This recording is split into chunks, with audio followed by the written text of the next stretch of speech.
ያለሁት አንተ ኦርቶዶክሳዊ ስለሆንክ ኃጢአትን ሄደህ ለቄስ ትናገራለህ አይደል? አዎ በማይሻባኝ ይነገራል። አዎ ኦኬ። ስለዚህ ለመታሰርና ለመፈታት ነው ቄሶቹ ጋር የምትሄዱት ማለት ነው። ከተማርኩት ማቃቸው ከስተውስታ አጭርነት ነው እንዴት ነው? አዎ አብሽ ነኝ። ሰላም ናችሁ? እንዴት ናችሁ? ደህና ነን እግዚአብሔር ይመስገን። ማን ነኝ? አብርሽ ነኝ አባት። እሺ ከየት ቤተ እምነት ነው ወንድማችን? ኦርቶዶክስ ነኝ። ወንድማችሁ ነኝ። ያውቃችኋል፣ ታጉኛላችሁ እኮ። አይ ዶንት ኖ እንግዲህ ከረሳው አብርሽ ችግር የለም። እሺ ኦርቶዶክስ ነኝ። እሺ ምን የምትለው ነገር አለ? አዎ የምለው ነገርማ አዎ እርስ ትትዋዩ እየሰማሁ ነበረ። እኔ ደግሞ ቃል እግዚአብሔር መወያየት መስማት በጣም እወዳለሁ። ለሳ ምክንያት ስለሆነ እየሰማሁ ስለነበረ ነውና ምን ትላለህ? በሰማው ጉዳይ ላይ ኃጢአትን ለቄስ ትነግራለህ እንዴ አንተ? ዛሬ ከመጣሁበት መንገድ ከተማርኩት ከቤተ ክርስቲያን ከተማርኩት መጽሐፍ ቅዱስ ላይ እንዳነበቡት ካህናት ሲያስተምሩ ለልሳ መግባት እንዳለበት ይነገራል። እንደገና ደግሞ በመጽሐፍ ቅዱስ ላይ የሚነበቡ ይኖራል። አዎ ለቄስም ታገባለሁ። አዎ ኦኬ። ለቄስ ኃጢአትን ስለመናገር ሉቃስ 5 ቅድም ወንድማችን የጠቀሰውን እሱን ክፍል ነው አይደል የሚጠቅሱት እናንተ ጋር? ምን አለ መሰለህ መጽሐፍ ቅዱስ ላይ በሚያነቡበት ወይ በሚያስተምሩበት በሶስት መንገድ ይተረጉሙታል። አንደኛ በነጠላ ማለ፣ ሁለተኛ ደግሞ በምሳሌ ያለ፣ ሶስተኛ ደግሞ በትርጉም አለ። እኔ አንተን ነው እየጠየቅኩ ያለሁት። አንተ ኦርቶዶክሳዊ ስለሆንክ ኃጢአትን ሄደህ ለቄስ ትናገራለህ አይደል? አዎ በማይሻባኝ ይነገራል። አዎ ኦኬ።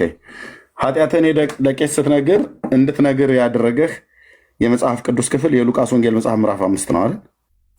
አዎ እሱ ብቻ ሳይሆን ለሐዋርያቱ የሰጠው ክህነት በሰማይ ከታሰረ በምድር ይታሰራል፣ በምድር ከታሰረ ደግሞ በሰማይ ይታሰራል፣ በምድር ከተፈታ ደግሞ በሰማይ ይፈታል እንዳለው ጴጥሮስን እንዳስተማረው በዚህ መሰረት ከዚህ አሰብ ስለማረገው ነው።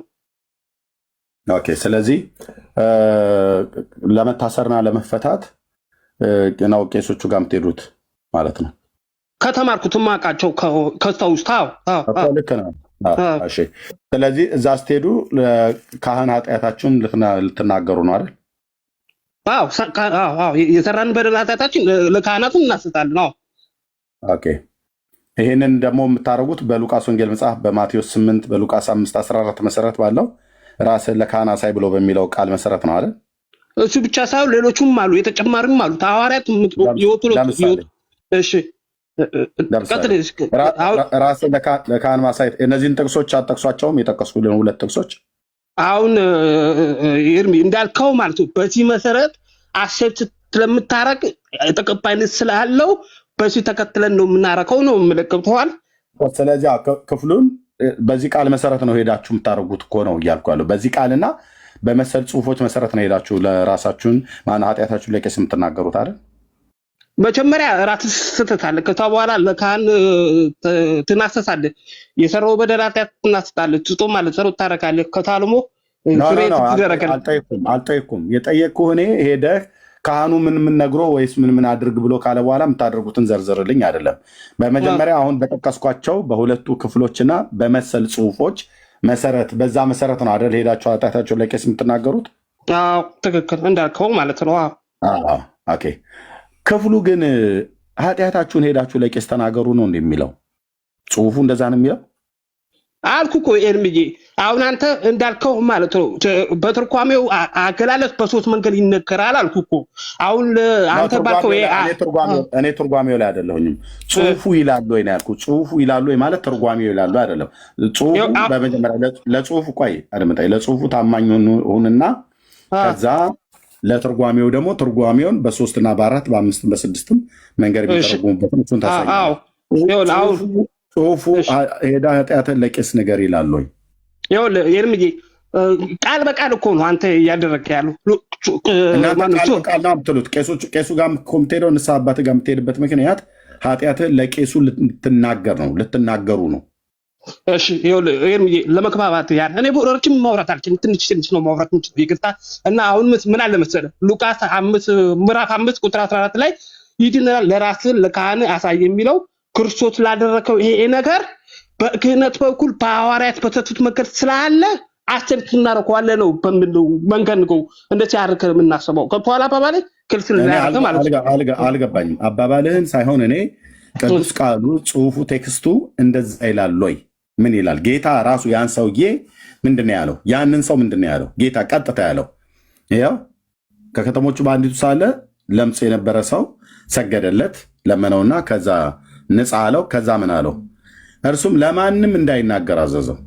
ከዛስ ሄደህ ምን በል ነው ብሎ የሚለው እዚህ ጋር ራስን ለካህን አሳይል። አንተ ሄደህ ለካህን ምንድን ነው የምታደርገው? አሁን እንኳን በቀጥታ ስለጠየቀኝ ይሄ እናንተ ሄዳችሁ ለካህን ለቄስ እንደምታደርጉት ጌታ ሄደ ራስህ ለካህን አሳይ ብሎታል። አንተ ምን እንደምታደርገው ሄደ ለቄሱ እንደምታደርገው ከአታት ከተሰራ አታት በሰራው ነገር ካለ ትናከራለህ። ካህን ጋር የምትሄደው ምን ለማለት ነው? ምን ለማድረግ ነው? በብዙ መንገዶች ሊወሩ ይችላል። ልትማርም ሊሆን ይችላል። ሊሆን ይችላል። በብዙ ነገር ንስሐ ልትገባ ስትሄድ ካህኑ ጋር ስትሄድ ምን እንደምታደርገው ኃጢአትን ምን እንደምታደርገው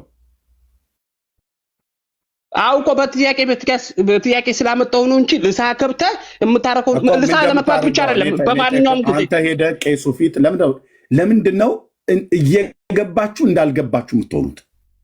ለምንድን ነው ቄሱ ጋር የምትሄደው? ሄደህ ቄሱ ጋር ምንድን ነው የምታደርገው? አንተ እሳቸውስ ምንድን ነው የሚያደርጉልህ? መናሰት ነው። እናስታለዋ ትናዘዛለህ። ስትናዘዝ ምንድን ነው የምታደርገው? የሰረከው የዋሻው ያመነዘረው ካለ ኃጢአትን ትናገራለህ አይደል? በባለፈው ላይ ከሆነች ሴት ጋር መንዘር ያለው ዛሬም ከ3 ቀን በፊት እንደዚሁ አድርጌ ነበር ወይ ደግሞ ሰርቄ ነበረ ወይ ደግሞ እንደዚህ ብዬ ነበረ ምናምን ብሎ የሚል ነው አይደል የምትናገረው? ትክክል ነህ። በዚህ ቃል መሰረት ነው አይደል እንደዛ ሄደህ የምታደርገው? ትክክል። እዚህ ቃል ላይ ሄደህ ራስህን ለካህን አሳይ ብሎ ማለት ኃጢአትህን ለቄስ ተናገር ማለት ነው ወይ ነው? እንደዛ ብላችሁ ስለምታረጉሙት እናንተ ኖ አሁን አንተ በቃል ስላልከው ነው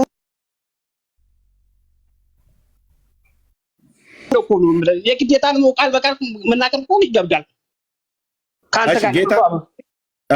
ጌታ እዚህ ጋር ያለው ሰውዬ እሱ ጋር ያንተን ልጦሽ ያንተ ገባኝ።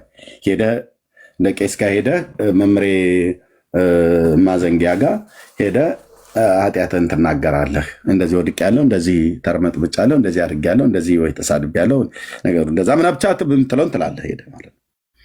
እሱን ተወውና ያንተን ምን ተወውና ይሄ ሰውዬ ታውቀዋለህ አይደል? እዚህ በታሪክ በደንብ አውቀዋለሁ። ይህን ሰው ታውቀዋለህ? እስራኤላዊ ሰው ነው አይደል? ለምጽ ነበረበት አይደል? ለምጽ ያለበት ሰው ከማህበረሰቡ ተለይቶ ነው አይደል የሚኖረው? ይገለላል። በቃ አይቀርብም። ይገለል ነበር። ወደ ህዝብ ቢቀርብ ምን ይሆናል? ፈውሶታል ጌታችን መድኃኒታችን። ወደ ህዝብ ቢቀርብ ከነ ለምጹ ሰውዬው ወደ ህዝብ ቢቀርብ ምን ይሆናል? ይወከሩታል። አይቀርም። ምን ይሉታል? ይወግሩታል አይደል? እና ይገሉታል። ለምን? ከነ ለምጹ ጭምር ወደ ህዝብ ስለተቀላቀለ ማለት ነው። እነሱም ኃጢአተኛ ነው ብሎ ስለሚያስቡት። ስለዚህ ለምጽ እንዳለበትና እንደሌለበት ማን ነው የሚያረጋግጥለት? ሰውየው ከህዝብ ከመገለሉ በፊት ከህዝብ ከመነጠሉ በፊት ማን ነው ለምጽን መሆኑና አለመሆኑን ለይቶ ከህዝብ እንዳትቀርብ ወደ ህዝብ እንዳትገናኝ ብሎ ትእዛዝ የሚሰጠው ማን ነው? ራሱ ያውቀዋል። አንደኛው ራሱ ያውቃል። ማህበረሰቡ ተገልሏል። የቱ ጋር ነው ራሱ ያውቀዋል ብሎ የሚል ጽሁፍ ያለው? ምን አይነት ጥያቄ ልጠይቅ ነው የፈለገው? ጥያቄ እየጠየኩ ነው። ሰውየው ለምጽ አንድ እስራኤላዊ ሰው ለምጽ አለበት አይደል? ራሱ አለበት። ለምጽ እንዳለበት ራሱ ነው የሚያውቀው ወይስ ካህኑ ጋር ሄዶ ሌላ ሰው ነው የሚያውቅለት? ካልገባኝ ሰውየው ለምጽ እንዳለበት ለምጽ ገና መጀመሪያ ማለት ነው በህዝብ ውስጥ እየኖረ የሆነ ሰውነቱ ላይ የሚወጣ ነገር አለ አይደል? ምልክት የሚሸት ነገር አለው። ምልክት ይኖረዋል። ከማህበረሰቡ ተከልሏል። ያ ምልክት ሰውነቱ ላይ እየታየ ባለ ሳለ ሄዶ የት ነው የሚያሳየው? ዶክተር ጋር ወይስ ማጋ? አዎ ያ ምልክቱ ስላለበት ለምስ መሆኑ ማህበረሰቡ አገልግሎታል። እሱም ራሱን ያውቃል። ማህበረሰቡ አይደለም የሚያገለው። ቃሉን ካወቀው በደንብ ንገረኝ። ማን ነው ምልክት ሰውነቱ ላይ እንደታየ ያ ምልክት የታየበት ሰው ወደ ማጋ ነው የሚሄደው? ወደ ጌታችን ኢየሱስ ክርስቶስ ጋር። እንደ ጌታችን ኢየሱስ ክርስቶስ በዛ ሰዓት ላይ በስጋ በምድር ላይ አልነበረም። እኔ እያልኩ ያለው ስለ አይሁዳዊው ሰው ነው፣ ስለ እስራኤላውያን። ስለዚህ አንተ አስረዳኝና ግልጽ ስላለው ንገረኝ። እሺ በሙሴ ዘመን ለምጽ ላው ላይ የወጣበት ሰው እማጋ ነበር የሚሄድ የነበረው? አስረዳኝ። ወደ ካህናት ሄደው መስዋዕት ያቀርባሉ፣ ወንባ ያቀርባሉ። ወደ ካህናት ለመባ ብቻ ሲሆን ነው የሚሄዱት ወደ ካህናት ጋር። ለካህናት ሄደው መንባ መስዋዕት ያቀርባሉ። እሺ ከዛ ውጭ ግን ለምንም አይሄድም። ከዛ ውጭ ምንም አይደረግም። በብሉይ ኪዳን ዘመን ስለነበረ ማለት ነው። ለምጽ እንዳለበት ማን ነው የሚያረጋግጥለት? ለዛ ለታማሚ ሰውዬ ሰውየው ራሱ ሰውየው ነው የሚያውቀው። ሰውየው ነው። ወይም ደግሞ አንተ አስረዳኝ፣ ክልት እንታረቀኝ፣ አስረዳኝ። እኔ ረጅም ማውራት ስለማችል ትንሽ ነው ማውራት የምችለው። አስረዳኝ አንተ። ኦኬ ቴንክ ዩ። አስረዳኝ ብለህ ስላልክ ላስረዳ። ወንድምነት ታገለግለዋለህ ወይስ እኔ ላገልግለው?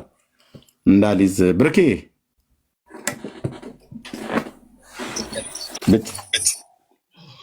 ተባረክ። አገልግለው ወንድምነት። አይ ቀጥል። አይ ቀጥል። ጨርሱ። ኦኬ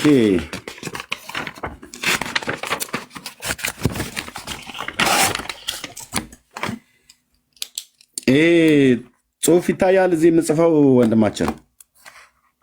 ይታያል። ልብ በል እሺ።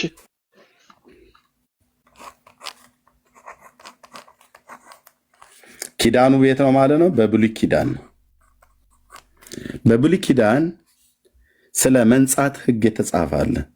ሰው ሴትም ከሆነች የሚፈስ ነገር፣ ወንድም ከሆነ በቆዳው ላይ በሰውነቱ ላይ፣ እንስሶችም ከሆኑ እንኳን ሁሉ ጭምር ነውር የሌለባቸው ብሎ ይላል። ስለ እንስሶችም ነውር ብሎ የሚለው ለምሳሌ በውሻ ያልተነከሰ፣ በዱር እንስሳ ያልተነከሰ፣ ያልተነደፈ፣ ሰውነቱ ቆዳው ያልተላጠ፣ ወይ ሰውነቱ ከአንድ ቦታ ያልተበጨቀ፣ ወይ እከክ ወይ እንደዚህ አይነት ነገር እባጭ፣ የሚመግል የሚፈርጥ ነገር ያለበትን በግ እንኳን ቢሆን ለመስዋዕትነት አይቀርብም።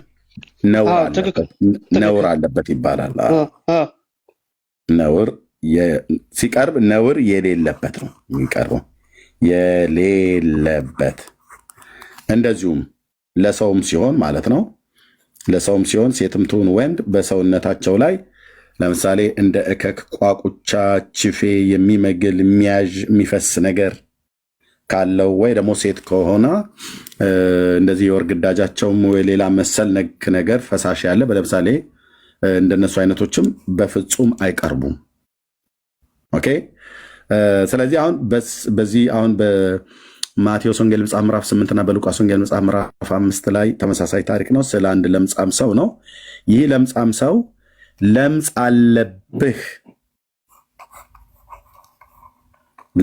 አለብህ ብሎ ከህዝብ የሚነጥለው ብሎ ከህዝብ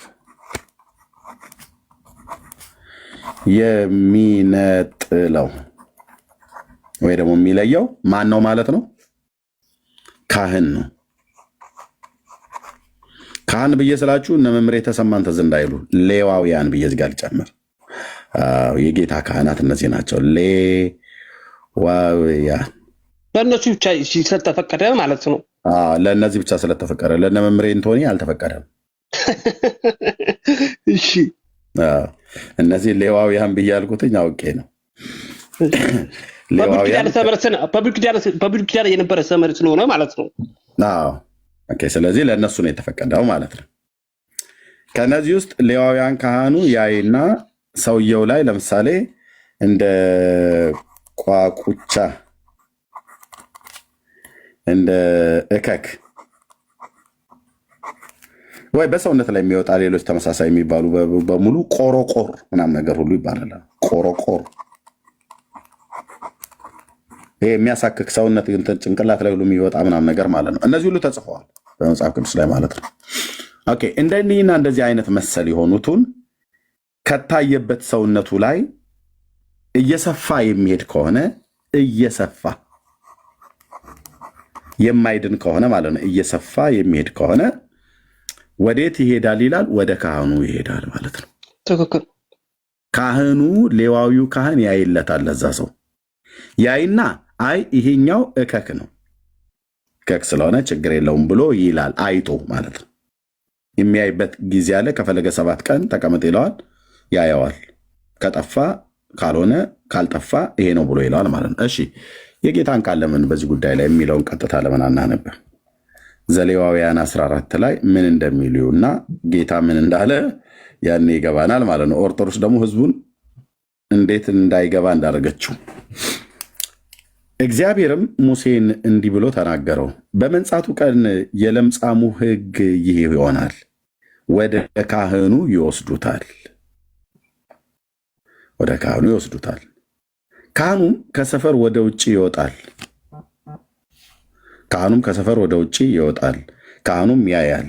እነሆም የለምጹ ደዌ ከለምጹ ላይ ቢጠፋ ካህኑም ስለሚነጻው ሰው 2 ንጹሕ ወፎችን በሕይወታቸው የዝግባ እንጨትና ቀይ ግምጃ ሂሶጵንም ያመጣ ዘንድ ያዛል። ካህኑም ከ2 ወፎች አንዱን በሸክላ ዕቃ ውስጥ በምንጭ ውሃ ላይ ያርድ ዘንድ ያዛል ይላል። ያዛዝ ሕያውንም ወፍ በሕይወት ያለው ያልታረደውን ወፍ ማለት ነው። የታረደ ወፍ አለ፣ ያልታረደ ወፍ አለ። ይሄ ያልታረደው ወፍ በታረደው ወፍ ደም ውስጥ ይነከራል። ይሄ ነው ሙሴን ያዘዘውን መባና መስዋዕት አቅርብ ብሎ ያለው ጌታ ይሄንን መስዋዕት እንዲያቀርብ ነው። ወፍ በኢየሱስ ክርስቶስ እንዴት አጸያፊ ነገር ነው ብለህ ልትል አትችልም። እኔም ልል አልችልም። ጌታን ያዘዘው እንደ ሕጉ ይቀርብ ነበረና መስዋዕት ስለ ለምጽ ስላለበት ሰው የመንጻት ሕግ አቅርብ የተባለው መስዋዕት አንዱ ይሄንን ነው። ሕያውንም ወፍ ከዝግባ እንጨትና ከቀዩ ግምጃ ከሂሶጵ ወስዶ ከሕያው ወፍ ጋር በምንጭ ውሃ ላይ በታረደው ወፍ ደም ውስጥ ይነክራቸዋል። ኦኬ ይነከራሉ ማለት ነው። ከዛስ ከለምጹ በሚነጻው ሰው ላይ 7 ጊዜ ይረጭበታል። በዛ በዝግባ እንጨቱና በወፉ ደም ማለት ነው። ኦኬ በወፉ ደም ወፉ ይታረድና አንደኛ ወፍ ደሙ በጥንቃቄ እንዲፈስ ይደረጋል። ቆሬ ላይ ማለት ነው። ትንሽዬ እንደዚህ አይነት ደም መያዣ ቆሬ የሚባል ማለት ነው። እዛ ላይ እንደዚህ ወፉ ይንጠፈጠፋል። ከዛ የዝግባው እንጨት አብሮ ሆኖ በዛ ደም በታረደው ወፍ ደም እንዲነከር ይሆናል። ከዛ በዛ እዛ ለምጽ ከነጻው ሰው ላይ ይረጭበታል ማለት ነው። ኧረ እንደው በእስራኤል አምላክ እንደዚህ የወፍ ደም ላይ አታስነኩኝ እንጂ እንዴት አይነት ነውረኛ ነገር ነው! ግን በጣም ያጸይፋል። እንደዚህ አይነት ነገር ተደርጎ አይታወቅም ብሎ ሊል አይችልም። ጌታ የእስራኤል አምላክ እግዚአብሔር ነው ያዘዘው። ይሄ ስርዓት በወቅቱ ቅዱስ የሆነ ስርዓት ነው። በዚያን ኪዳን ውስጥ ከዛ 7 ጊዜ ይረጭበታል። ሰውየው ላይ ነው የሚረጨው። ንጹህ ነው ይለዋል። ማ ካህኑ ደም ከረጨበት በኋላ አዎ ኦርቶዶክስ ቄሶች ጋር ሄደ ምንድን ነው የሚረጩ? በጣም አሪፍ ምን ጨረስና ኦርቶዶክስ ቄስ ጋር ምንድን ነው ሄደ የሚረጩ? ውሃ ነው። እዚህ ግን ካህኑ እንደሚረጨው ደም ነው። ሕያውም ወፍ ወደ ሜዳ ይለቀዋል። ከዛስ የነፃውንም ሰው ልብሱን ያጥባል፣ ጠጉሩም ሁሉ ይላጫል፣ በውሃም ይታጠባል፣ በንጹህም ይሆናል። ከዚያም በኋላ ወደ ሰፈር ይገባል። ነገር ግን ወደ ድንኳኑ ውጭ 7 ቀን ሆኖ 7 ቀን ይቀመጣል ይላል። ከለምጽ እንኳን ከለቀቀው በኋላ ልብ በሉ ቼክ ለመደረግ ልብሱን ከታጠበ እንኳን በኋላ 7 ቀን ይቀመጣል። 7 ቀን ይቀመጣል። በሰባተኛው ቀን ጠጉሩን ሁሉ ይላጫል። ራሱንም፣ ጢሙንም፣ ቅንድቡንም፣ ገላውንም ጠጉሩን ሁሉ ይላጫል። ያው በሙሉ ማለት ነው። ጠጉሩን ሁሉ ይላጫል። ልብሱንም ገላውንም በውሃ ያጥባል፣ ንጹህም ይሆናል። በ8ኛው ቀን ነውር የሌለባቸውን ተባት ጠቦት ነውር የሌለባትንም የ1 ዓመት እንስሳ እንስት ጠቦት ስለ እህል ቁርባን ከመስፈሪያው ከ10 እጅ 3 እጅ የሚሆነውን በዘይት የተለወሰውን መልካሙን ዱቄት 1 የሎጎ መስፈሪያ ዘይት ይወስዳል። የሚያነጻውንም ካህን እነዚህን ነገሮች የሚነጻውንም ሰው በመገናኛው ድንኳን ደጃፍ አጠገብ በእግዚአብሔር ፊት ያኖራቸዋል። ካህኑም አንዱን ጠቦት ወስዶ ስለ በደል መስዋዕት ያቀርበዋል። ያንንም የሎግ መስፈሪያ ዘይት ስለመወዝወዝ ቁርባን በእግዚአብሔር ፊት ይወዘውዘዋል።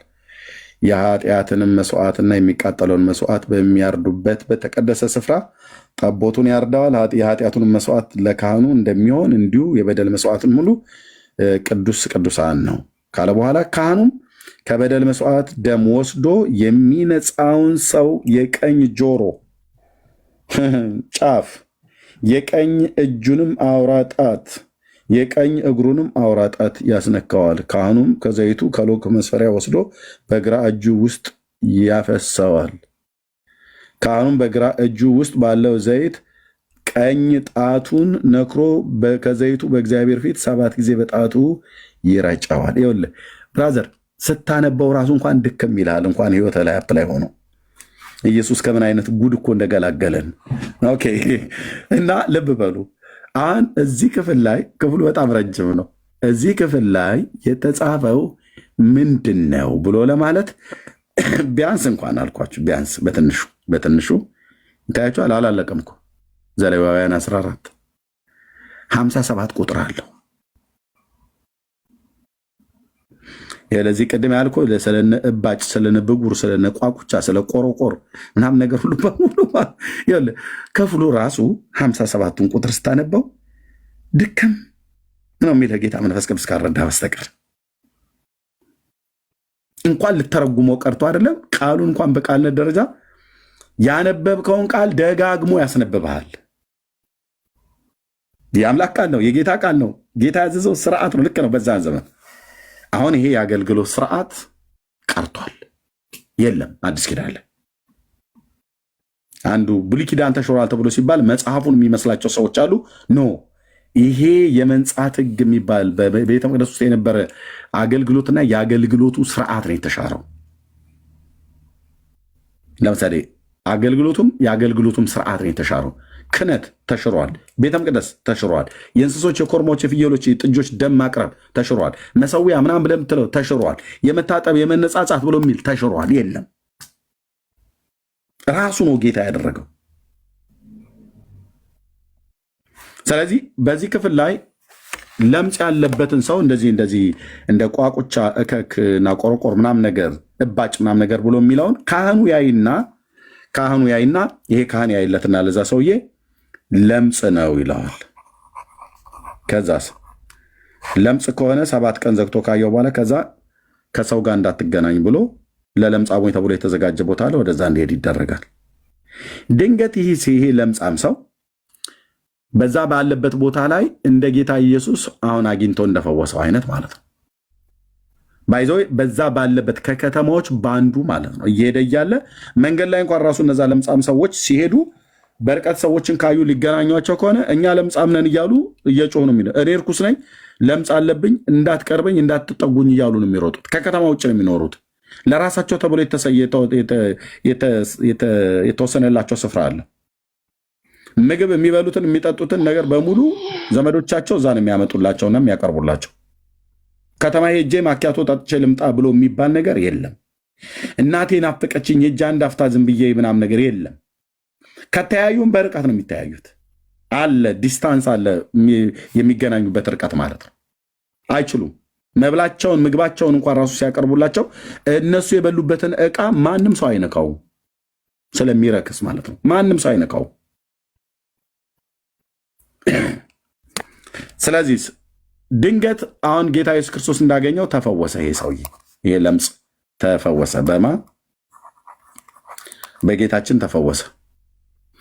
ከተፈወሰ በኋላ ቀጥታ አልጋን ተሸክመ በሰላም ወደ ቤትህ ሂድ ብሎ እንዳለው በሰላም ወደ ቤትህ ተፈውሻለሁና ከለምጽ ሂድ አላለው። አንደኛ ከለምጽ ነው የተፈወሰው። የለምጽ ሕግ ደግሞ ከለምጽ የተፈወሰ ሰው ምን ማድረግ እንዳለበት አሁን ዘሌዋውያን ላይ ከምዕራፍ 14 ላይ ያየነው ከ1 እስከ 57 ሙሉን አላነበብ ነው። ከፈለጋችሁ አንብቡ። እኔ መጽሐፍ ቅዱስ ለማንበብ አይደለም እዚህ የመጣሁት። መጽሐፍ ቅዱስን በግሌ ነው የማነበው፣ በግሌ ነው የማጠናው። ያነበበ ሰው ካለ እዚህ ክፍል ላይ የተሳስተሃል ብሎ የሚል ሰው ካለ ይምጣና ያውራ፣ ብሉይ ኪዳን ላይ ማለት ነው። ኦኬ።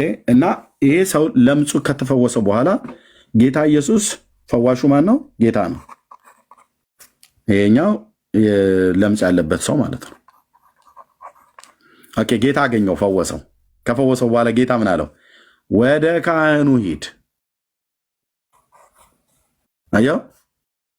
ለምን ካህኑ ጋር ይሄዳል? ጌታ ለምንድን ወደ ካህን ጋር የሚልከው?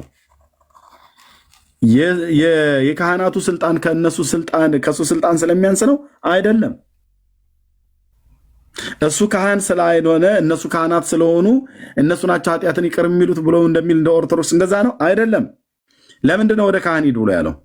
ይሄ ካህኑ ነው በመጀመሪያ አይቶ ይህን ሰውዬ ቋቁቻና ቆሮቆር ችፍ የሚሆን የሚመግል የሚያዥ ነገር አይቶ ለምጽ ነው ብሎ የለየው ይሄ ካህን ነው። እግዚአብሔር ይህን ስልጣን ስለሰጠው ሌዋዊው ካህን ማለት ነው። ከዛስ ከዚህ ህመም ሲፈወስ ቀጥታ ተመልሶ ካህኑ ጋር ነው የሚሄደው። እንደተፈወሰ በሰላም ወደ ቤት ሂድ፣ አልጋን ተሸክመ በሰላም ወደ ቤት ሂድ ብሎ እንዳለው ወደ ቤት ሂድ ተቀላቀል አላለውም። ለምን? አይችልም። ይህንን ብሎ ለማለት ስልጣን ያለው ማን ነው? አሁንም ካህኑ ነው። አየው ጌታ ኢየሱስ እንዴት ሪስፔክት እንደሚያደርጋቸው። ካህኑ ነው። እሱ ስልጣን የለው ማለት አይደለም፣ ካህኑ ነው። ከዛ ለምጻም ሰው ሆኖ ነበረ ከ3 ወር በፊት ካህኑ ያየው ይህን ሰውዬ እንደ ምሳሌ አድርገን ወሩን ማለት ነው። ከዛ ጌታ ኢየሱስ አገኘውና ፈወሰው። ከለምጼ ተፈወስኩ፣ የአብርሃም አምላክ ረዳኝ፣ ክብር ለሱ ይሁን፣ እልል በሉልኝ ወገኖቼ፣ ሚስቴና አንዴ ቀፊኝ፣ ናፍቄሽ ነበረ፣ እናቴም ጎረቤቶቼም ተሰብሰቡ ምናምን ነገር ብሎ አይልም። ወደ ቤተሰብ አይሄድም።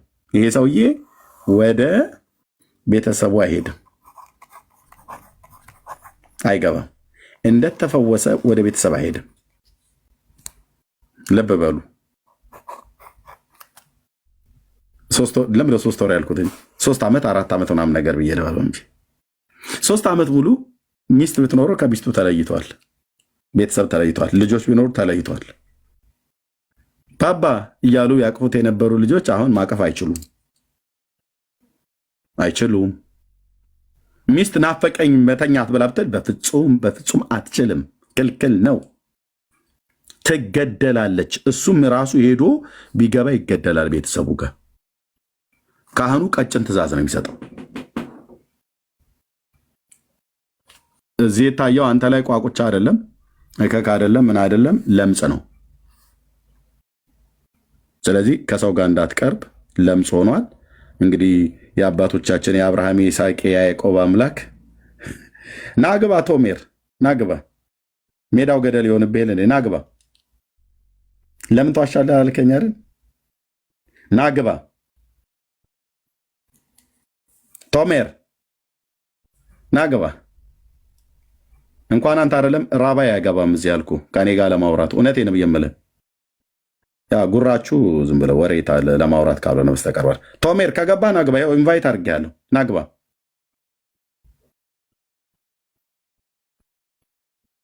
አትገባማ። አየህ፣ ችግሩ ይሄ ነው ቶሜሪ። ችግሩ እዚህ ላይ ነው። ችግሩ ምኑን ገብተህ ታወራዋለህ? ምክንያቱም ታናክን አታቅ። አንተ በታልሙድና በቶራ ታጥረህ ሚሽና ግማራ ብለህ ስትል በእንደኛ የሊቃውንቱ መጽሐፍት እያልክ ያው ገድላት ድርሳናት ማለት ነው። የኦርቶዶክስ ተረታ ተረት እንደማለት ነው። ኤኒዌይ ሌላ አይሁዳዊ ካለ ይምጣ እና ይግባ። ሜዳው ገደል ይሆንብሃል ስል እውነቴን ነው ብዬ ካለ ናገባ። ኦኬ ወደዛ እንመለስ እና ይሄ ሌዋዊ እነኚህ ካህናት እዚህ ጌታ የሰጣቸው የክህነት ስልጣን ስላለ ለምጻሙን ሰው እነኝህን መሰሎች ነገሮች ከታዩበት ያይና ቆረቆርም ይሁን ፎሮፎርም ይሁን እከክም ይሁን ምንም ይሁን የሚያጅም ይሁን የሚመግልም ይሁን የሚፈርጥም ይሁን ያይና ቆዳው ላይ ይሰፋል። ይሄ ለምጽ የሚባለው ነገር ይሰፋል። ጠጉር የሚበቅልበት አካባቢ ላይ ነው ባይዘው የሚታየው። የትኛውም የሰውነት ፀጉር በሚበቅልበት ቦታ ላይ ይታያል። እና ፀጉሩ ምን ይሆናል? ወደ ነጭነት ይቀየራል።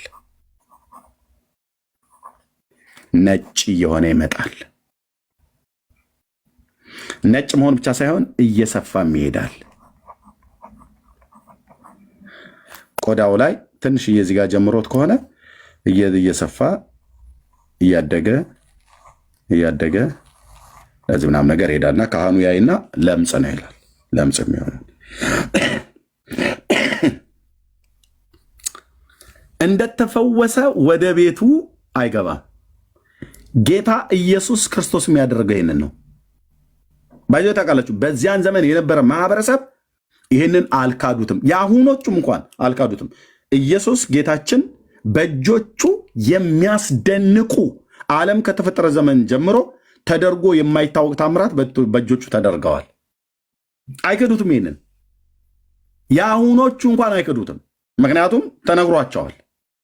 ግን ያንን እኮ ያደረገው ይሏል ግብፅ ሀገር ሄዶ አስማት ተምሮ ይላል። እነሱ አስማት መማር ልማዳቸው ስለሆነ ሁሉም ብዬ ባለ ልማዳቸው ስለሆነ ከጥንቆላ ከመተት ጋር እንደዚህ አይነት ነገር ከድሮ ዘመን ጀምሮ በአባቶች በነቢያት ሁሉ ሲነገራቸው ነበር። ግብፅ ሀገር ሄደልህና ከዛ እንትን ብሎ ደግሞ ቤተ መቅደስ ላይ ገብቶ የያህዌን ስም ሰረቀውና የአዶናይን ስም ሰረቀውና ብሎ ይላል። የሚሰረቅ ስም አለ እንደ ሲጀምር ሰርቆ እጁ ላይ አሰረና ከዛ ባሰረው በእጁ ታምራትን አደረገ። አሁን እሱ በራሱ አደረገ ብሎላል ማለት እንደተደረገ ያውቃሉ። አዎ እውር አይን በርቷል። የእውር አይን ነው የፈወሰው ኢየሱስ ክርስቶስ። ዓለም ከተፈጠረ ዘመን ጀምሮ የለም። ሙታን እና አልዓዛር ምን አንድ መዓት ሙታን የተነሳው ያውቃሉ። በታሪካቸው ውስጥ ያውቃሉ። እና ዮሴፍ ወልደ ኮሪዮን የሚባለው እውቅ የታሪክ የአይሁድ የታሪክ ጸሐፊ ሁሉ ጭምር ሳይቀር ጽፎታል። በቃ ዲና የማይደረግ ተአምራቶች በእጆቹ ተደርገዋል በጌታ በኢየሱስ ክርስቶስ። ሙት አስነስቷል፣ እውር አብርቷል፣ ለምጻምን ሰው ፈውሷል። ይህንን ማንም አላደረገም። ከሱ በፊት የነበሩትም ነቢያት ማለት ነው። በማንም አልተደረገም። በኤልሳ እጅ የሶርያዊ ንዕማን በዮርዳኖስ 7 ጊዜ ብቅ ጥልቅ፣ ያውም የኤልሳም እጅ አልነካውም፣ ምንም አልነካውም። ቀጥታ ሂድ ዮርዳኖስ ወንዝ ውስጥ ሂድ፣ የሚፈሰው ውሃ ውስጥ በነቢዩ ትእዛዝ መሰረት 7 ጊዜ ብቅ ጥልቅ እያልክ ውጣ ግባ አለው። ወጣ ገባ። ሲወጣ ለምጻሙ ሰው ዳነ። ይህ ብቻ ነው በታሪክ ውስጥ የሚታወቀው። እና ራሱ እግዚአብሔር ምሕረት ሲያደርግላቸው ለምሳሌ እንደነ ማርያም የጌታ ማነው የሙሴ እህት ማርያም፣ እሷ እንደዚሁ በለምጽ በሽታ ተመታ ነበር። እግዚአብሔር ነው የፈወሳት። ማነው በለምጽ በሽታ የሞተችው ማለት ነው። ሶሪ ይቅር። የለምጽም በሽታ ማንም ሰው አላደረገውም።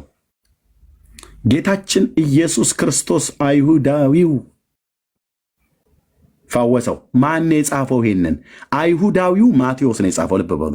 አሁን ይሄ 2 እግር ያለውን አይሁዳዊ አይደለም የምትሰማው። በዚያ ዘመን የነበሩት ምንድን ነበረ ያሉት? ማቴዎስ ማን ነው? አረባዊ ነው እንዴ? ማቴዎስ እንደነ ቶሜር እንኳን ቅልቅል የሆነ አይደለም። ቀጥታ ንጹህ የሆነ አይሁዳዊ ነው። ዮሐንስ፣ ዮሐናን በእነሱ ስም እንደጻፈው ዮሐንስ ማለት ነው። ቅልቅል እንኳን የሆነ አይደለም። ፒውር አይሁዳውያን ናቸው። ጴጥሮስ፣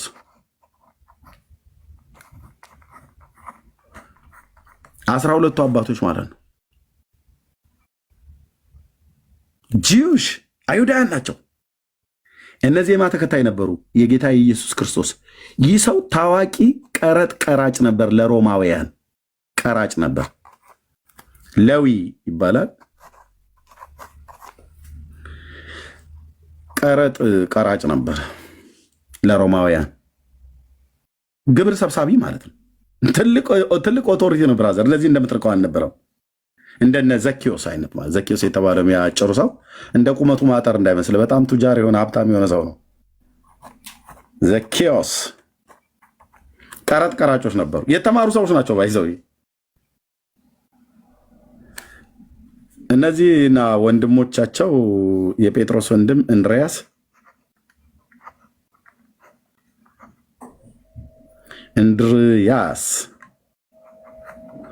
እና የዮሐንስ ወንድም ያዕቆብ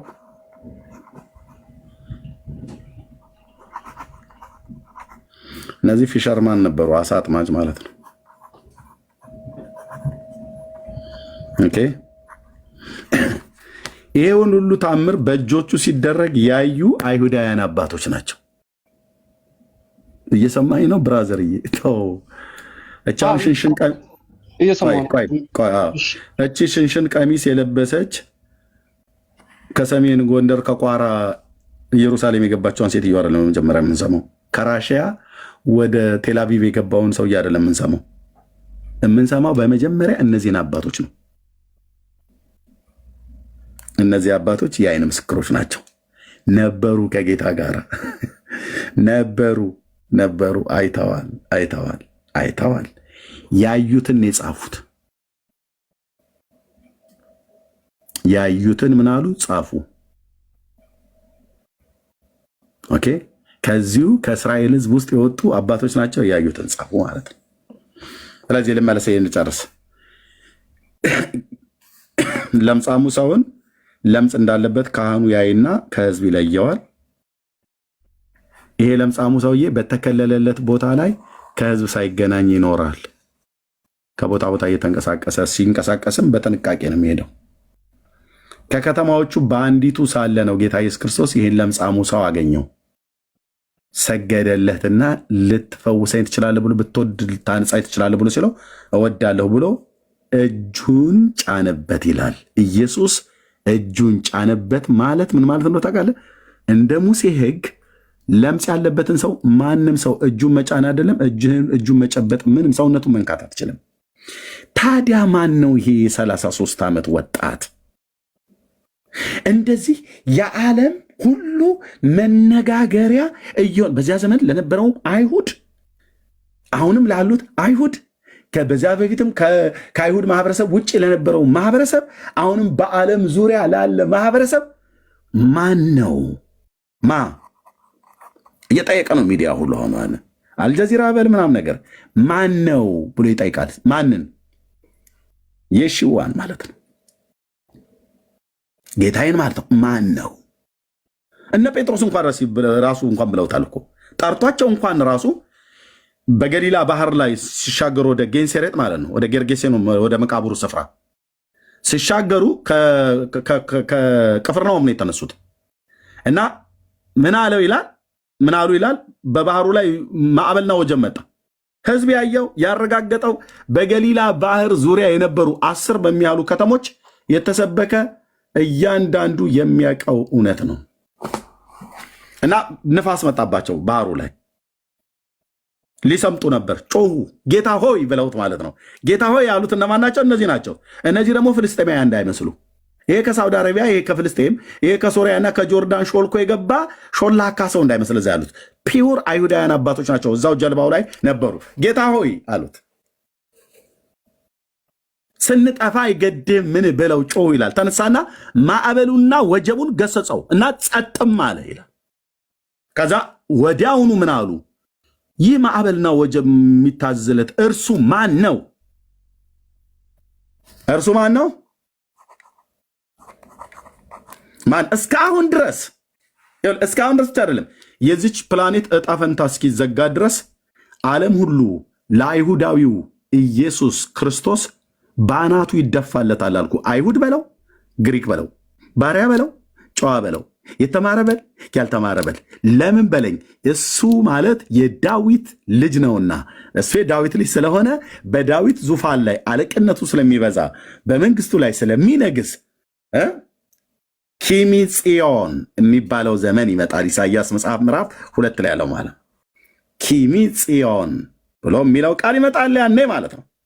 እያንዳንዱ አይሁዳዊ እንኳን ሁሉ ጭምር በእግሮቹ ፊት ይደፋለታል። እሱ ማን ነው ተብሎ የተባለው ማለት ነው። የዳዊት ልጅ ስለሆነ ንግስና ይገባዋል። ዳዊት አሁን አለ የለም? አሁን ያሉ እንኳን አይሁዳውያን እንዴት ማስተዋል እንደጎደላቸው ልንገር። አሁን ዳዊት አለ የለም? የዳዊት ቤተሰብ አለ የለም? የለም። የዳዊት ቤተሰብም የለም የለም። እስራኤላውያን ተብለው ነው የገቡት። ሁሉም እስራኤላውያን ስለሆኑ ማለት ነው። በነገድ በቋንቋ በነገድ ይታወቃሉ።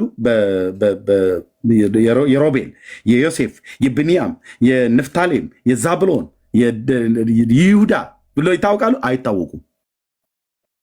ስለዚህ የዳዊት ቤተሰብ አለ አሁን የለም።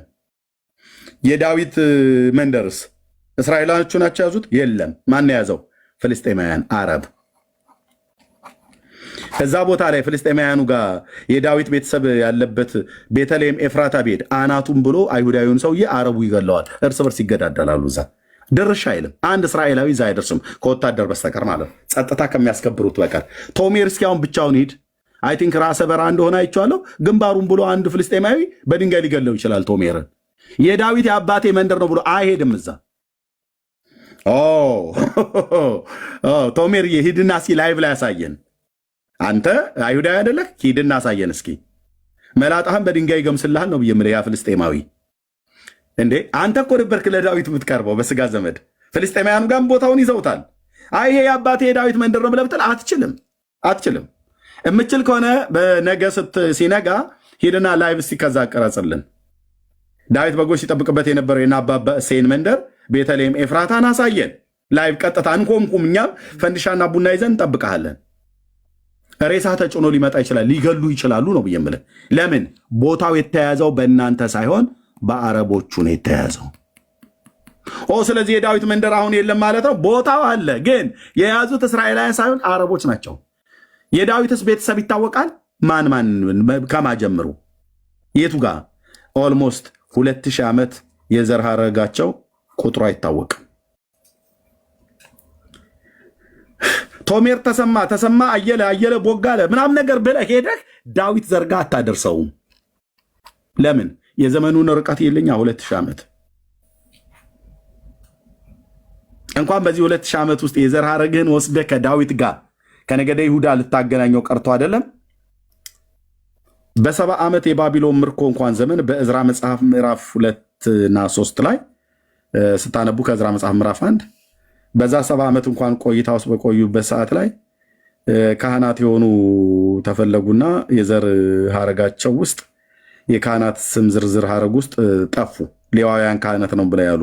ከዛስ ከክህነትም ተከለከሉ ይላል። ማስረጃ ሊያመጡ አልቻሉም ማለት ነው። ኧረ እኔ ሌዋዊን አባቴ እኮ ያጠን ነበር እኮ ሌዋዊ እኮ ነው አታውቁትም እንዴ ምናምን ነገር ብሎ አይ ነው መረጃ አምጣ ይላል። አይሁድ በመረጃ በጣም ወንደርፉል አንደኛ ነው። መረጃ አምጣ ይላል፣ የተጻፈ አምጣ ይላል። አይ በቃ ዝም ብላችሁ መልኬ ራሱ አይመስልም ቁመኔ ምናምን ነገር ሌዋዊ ካህን አልመስልም። ኖ እንደዛ ብሎ ነገር ማጭበርበር የለም። አምጡ የለም። ታዲያ በ70 ዓመት ቆይታ ውስጥ ሌዋውያን ካህናት በእዝራ መጽሐፍት ማለት ነው ካህኑ እዝራ በጻፈው መጽሐፍት ውስጥ ከክህነት ተከለከሉ ይላል። እና በ70 ዓመት ውስጥ እንኳን የዘር ሐረጋቸውን ቀጥታ ወስደው አምጥተው ማገናኘት አቅቷቸው ከክህነት ከተከለከሉ በ2000 ዓመት ውስጥ አሁን ቶሜር አይሁዳዊ ነው። እህትየው እዚሁ አለችው ሰንዬ አይሁዳዊት ናት፣ እስራኤላዊት ናት። ኦኬ የመሻያው ተከታይ ነች። የዘር ሐረግሽ ግን ኬት ይቀዳል ከየትኛው ነገድ ብዬ ብላት ከዛብሎን አትልም። በተለምዶ የሚሉት አለ ከእስራኤላውያን የሄዱት የዳን ነገድ ነው ተብሎ ይባላል። በተለምዶ ነው፣ መረጃ ግን አያመጡ የለም። ከኦስትሪያ የገቡ ከለንደን የገቡ ከእንግሊዝ ከተለያዩ ሀገራት ላይ አይ ቲንክ ከ160 ምናምን ነገር በላይ ሀገራት ላይ ገብተዋል። ማስረጃ አምጣ ብለህ ብትለው ከሩሲያ የመጣሁት እኔ እኮ ከነገደ ስምዖን ብሎ ቢል የስምዖን መሆንን በመረጃ አምጣ እንለዋለን። የለም እነሱም አያመጡት፣ ባትጠይቃቸውም አያመጡትም። ለምን? ዘመኑ ሩቅ ስለሆነ ማለት ነው። ነይ ኑሐሚን ነይ ግቢና ተናገር ያለ እኔ ከከበደኝ ለምን እናንተ ገብታችሁ አትናገሩ አላችሁ እኮ አይሁዳውያንታችን።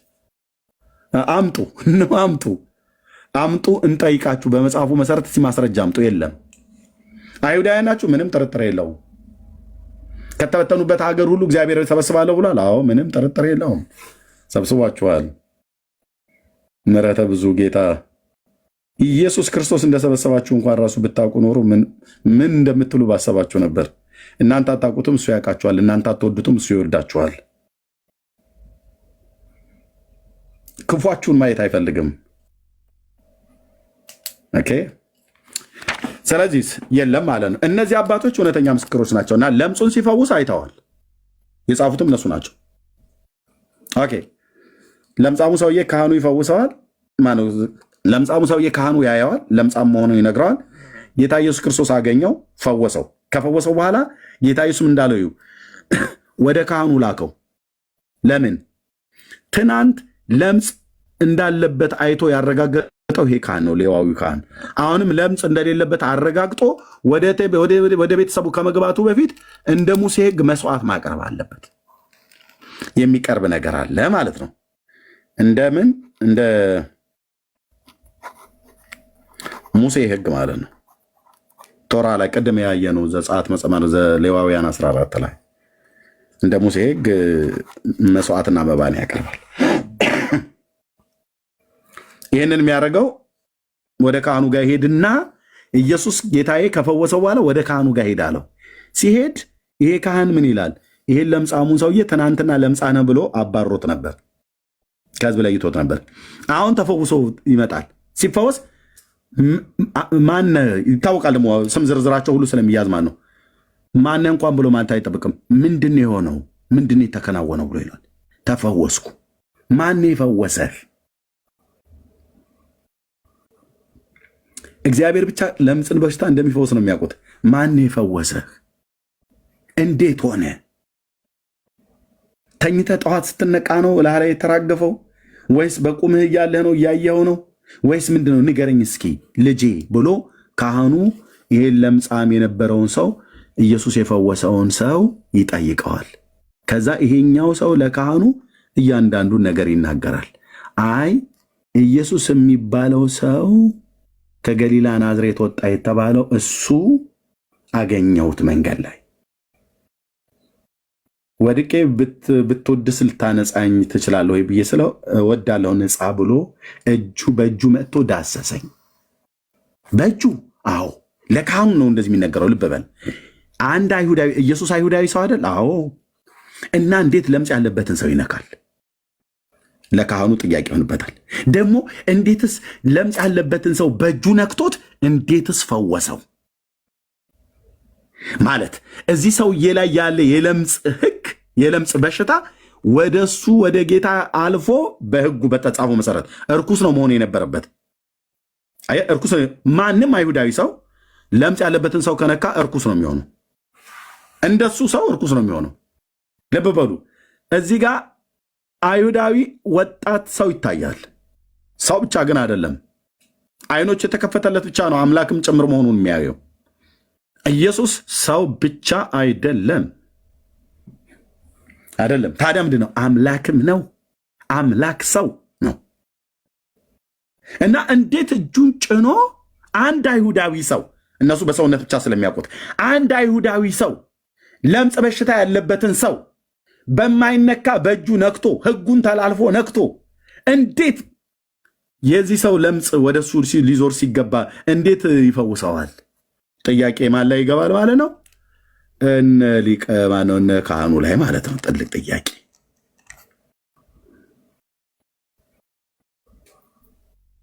ይሄ ሰው የነካ ሰው እስራኤላዊ ነው? አዎ ከገሊላ ናዝሬት ነው የወጣው እያሉ አልሰሙም እንዴ? ስለ እርሱ ኢየሱስ የሚባለው ነው እና በእጄ ነካኝ ነው ብለህ በእጁ ነካኝ ነው ብለህ አይደል እያልክ ያለው? አዎ እርግጠኛ ነህ በእጁ ነው የነካህ? አዎ በእጁ ነው የነካኝ እና የዳሰሰኝ እና ወዲያውኑ እሱ እጁን በጫነብህ ሰዓት ላይ ነው የለቀቀህ? አዎ።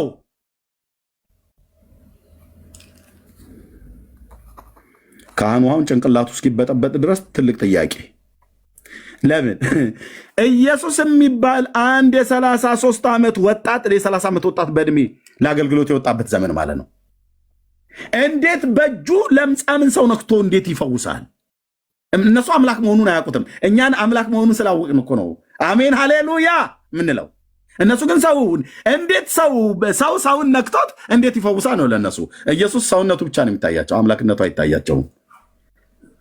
ይሄ ደግሞ አይሆንም፣ በፍጹም ልንቀበለው አንችልም ነው የሚሉት።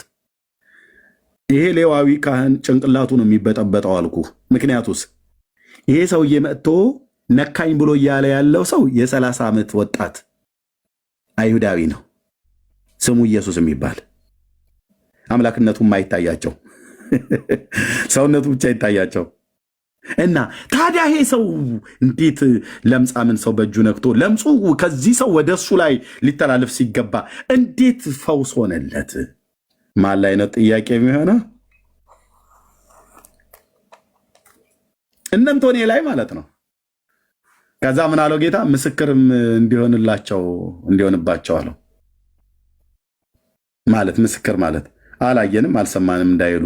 ሰውየው እኮ ሰውዬ ሄዶ እኮ እየሰበከ ነው በተዘዋዋሪ ኢየሱስ እያሉ እነሱ የሚንቁት የሚሰድቡት የሚያቃልሉት እኛ እኮ ይሄንን እያሉ ብለው የሚሉት እነሱ የሚያቃልሉት በየመንገድ በየቦታው ላይ ህዝቡን ሁሉ በእሱ ላይ አደራጅተው እንዲያምፁበት እንዲሰድቡት የሚያደርጉት እሱ ሰው ነው ለምጽ በሽታ ፈወሰ የተባለው።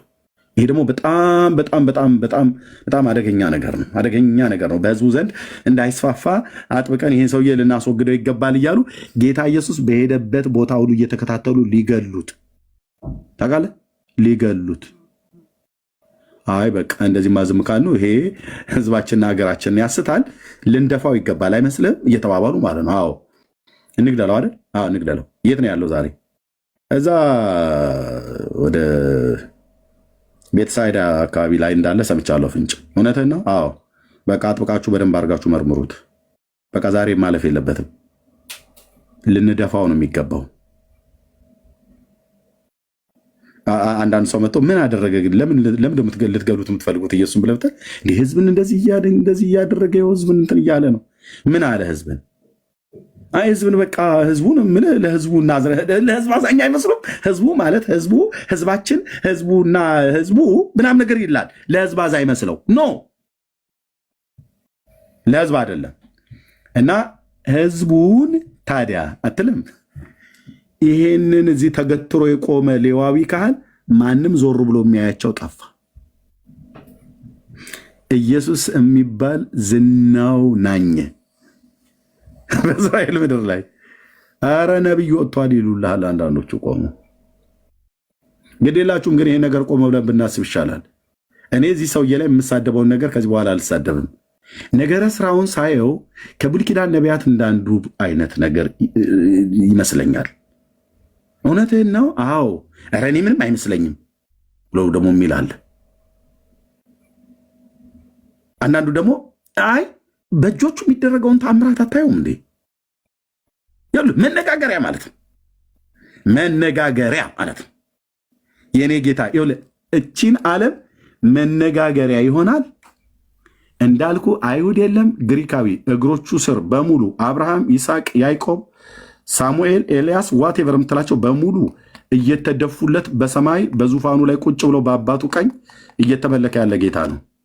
ምድር ይሄን ተወቅ፣ ምድር ይሄን ተወቅ። እስላሙ ጋር ብትሄድ መነጋገሪያ ነው። ማን ነው? ሁዝ ጂሰስ መነጋገሪያ ነው። አይሁዱ ጋር ስትሄድ አሁን ድረስ ምራቁን ይተፋበታል። አክቶፍ ብራም ነገር እያለ ማለት ነው። ተፋ ግድ የለህም ብራዘር። እግሮቹ ዙፋን ፊት ግን ትደፋለታለህ።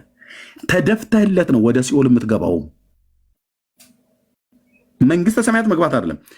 በስሙ ያመኑትን የኃጢአቱን ይቅርታቸውን ያገኛሉ። ያላገኙትስ ከኃይሉ ክብር ርቀው በዘላለም ጥፋት የሚቀጡት እያንዳንዱ አልኩ ሰግዶለት ነው ወደ ሲኦልም የሚገባው። ለምን? ጉልበት ሁሉ ለእርሱ ይንበረከክለታል። ለዳዊት ልጅ የዳዊት ልጅ ከዚህ በኋላ ሊወለድ አይመጣም። የዳዊት ልጅ በእልፍ አላፋት መላእክት ዳንኤል እንዳየው እስራኤልን ሊታደጋት በአርማጌዶን ላይ በሚደረገው ጦርነት ሊታደጋት ይመጣል።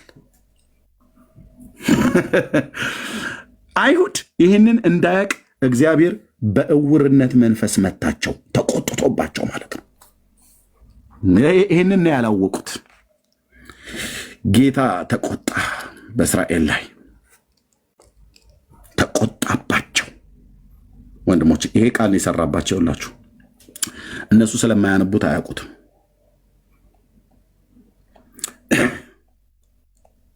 የጌታን ድምፅ ኢሳይያስ ማለት ነው። የጌታን ድምፅ ማንን እልካለሁ ማንስ ይሄድልናል ሲል ሰማሁ ይላል ዕብራዊው ነቢይ ኢሳይያው ሲል ሰማሁ የጌታን ድምፅ። የአምላካችን የተፈራው የተመሰገነውን ጌታ ማለት ነው። ሰማሁ እኔም እነሆኝ እኔን ላከኝ አሉ። እርሱም ሂድ ይህንን ህዝብ የተባለው ማን ነው? እስራኤል። ይህንን ህዝብ መስማትን ትሰማላችሁ። ያው ጆሮ ስላላችሁ ይሰማሉ። መስማትን ትሰማላችሁ ግን አታስተውሉትም።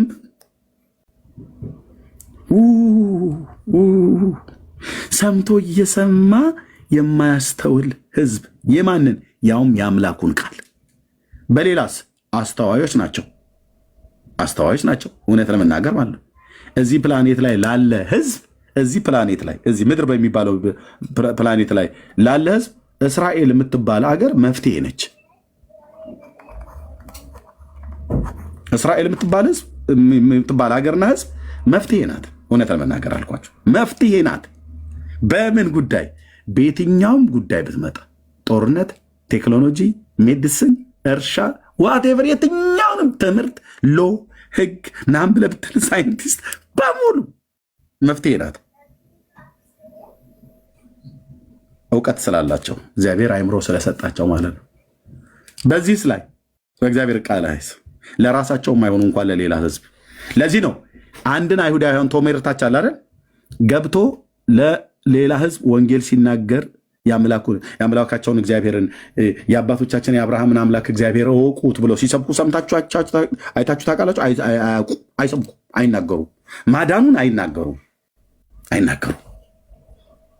የአባቶቻችን አምላክ እኮ እሱ እውነተኛ አምላክ ነው፣ በእውነት ምድር ሁሉ ወደሱ ዞር ልትል ይገባል ብለው አይሰብኩም። አንድ አረባዊ ሰው ነው ተነስቶ እንደውም ለእነሱ የሚሰብከው። እነሱ ጎይ እያሉ የሚሰድቡት ሰው ነው ለእነሱ ተመልሶ እየተሰበከላቸው ያለው። ለምን አይሰብኩም? የእግዚአብሔር ቃል እውቀት የላቸውም። ለምን የላቸውም? ጌታ ተቆጣባቸው። ለምን ተቆጣባቸው? አስመረሩት፣ አስቆጡት። ከዛ ምን አለ ኢሳይያስ? ሂድ ይህንን ህዝብ መስማትን ትሰማላችሁ። አሁን ኖሃሚን ቶሜርታች አሉ። አሁን የምነግራቸውን ይሰማሉ ግን አያስተውሉትም።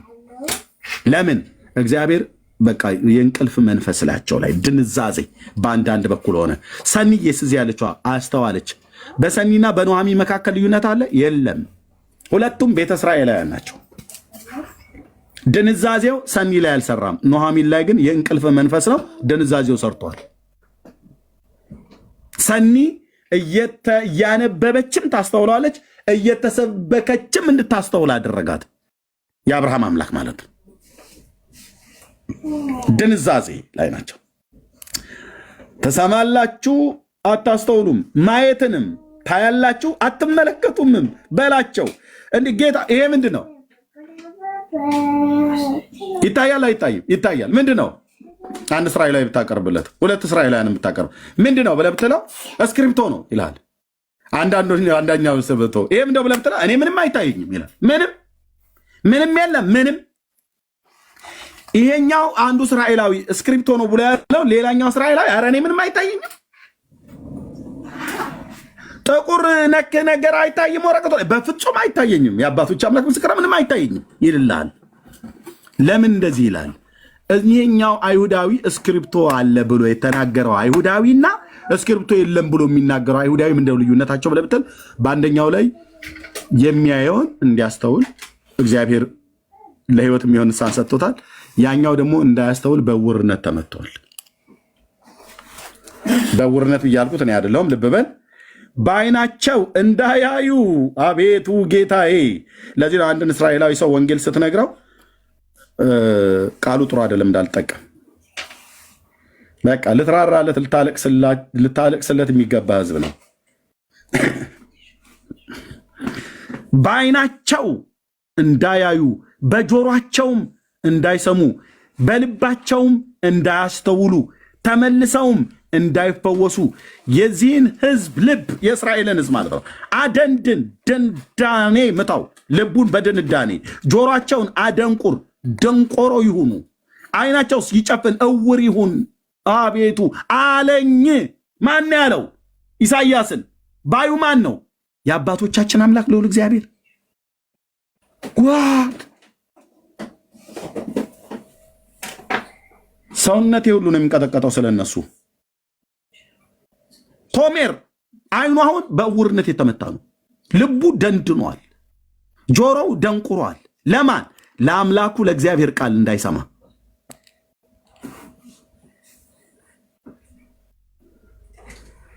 ይሄንን ታዲያ ኤርሚያስም ሊያደርገው ይችላል ምንም ከመጸለይ በስተቀር ምን ልታደርገው ትችላል አትጠላውም እግዚአብሔርም አይልም ጌታም እንደዛ አላስተማረንም እንኳን በእኔ አይደለም በራሱ በጌታ በኢየሱስ እንኳን ተነግሯቸው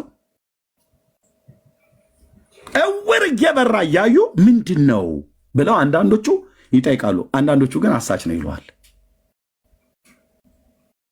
ጌታ ኢየሱስ በነበረበት የህይወት ዘመን እስራኤልን እንደ ህዝብ እንደ ሀገር ሊበድል የሚችል አንዳች ያጠፋው ጥፋት የለም አንዳች ተንኮል ባፉ አልተገኘበትም ግፍንም አላደረገም ያለው እኛ ሳንሆን ማን ነው ኢሳይያው ነው ኢሳይያው ነው ኦኬ ግፍንም አላደረገም ከክፎች ጋር መቃብሩን አደረጉት ገድለውት ከክፎች ጋር ቀበሩት ከባለጠጎችም ጋር በሞቱ ሆኖም ግፍን አላደረገም ነበር ግፍ ያላደረገ ሰው ነው ተገድሎ ከክፎች ጋር መቃብሩን ያደረጉት አዎ ግፍ ሳያደርግ ንጹህን ሰው አውጥተው ገደሉት በመስቀል ላይ ራሳቸው አይሁዳውያኑም ጭምር ነው ለሞቱ ተጠያቂ ናቸው መጽሐፍ እንደዛ ነው የሚናገረው ኦኬ አይሁዳውያን ናችኛ አልሰቀልነውም የሰቀሉት ሮማውያን ናቸው ብሎ ማሳበብ አትችልም ለሮማውያን አሳልፎ የሰጠው ማን ነው አይሁዳውያን ስለዚህ በሞቱ ምንድናቸው ተባባሪ ናቸው ማለት ነው እንደ ጲላጦስ እጅን አይደለም ገላህን ታጥበህ ከዚህ ጻድቅ ሰው እጅ ማን ደም ንጹህ ነኝ ብለህ ልትል አትችሉም ግፍን አላደረገም ተንኮልን በአፉ ተንኮልም አልተገኘበትም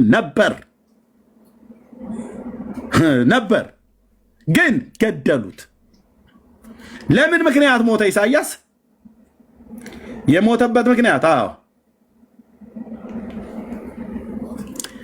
በማስጨነቅና በፍርድ የተወሰደበት ምክንያት ስለ ህዝቤ ኃጢአት ተመቶ ከሕያዋን ምድር እንደተወገደ ማለት አስወገዱት ገደሉት ማለት ነው መወገድ ማለት አስወግደው ስቀለው ጲላጦስ ለምን ዘገየው ቶሎ በል አፍጥነው እያሉት ማለት ነው የጮኸው በሙሉ አይሁዳዊ ህዝብ ነው በዛ የዞሮ የጲላጦስን ቤተ መንግስት ከቦ ይሄን ሰው አስወግደው ልታውለው ልታሰነብተው አይገባም አፍጥነው ቶሎ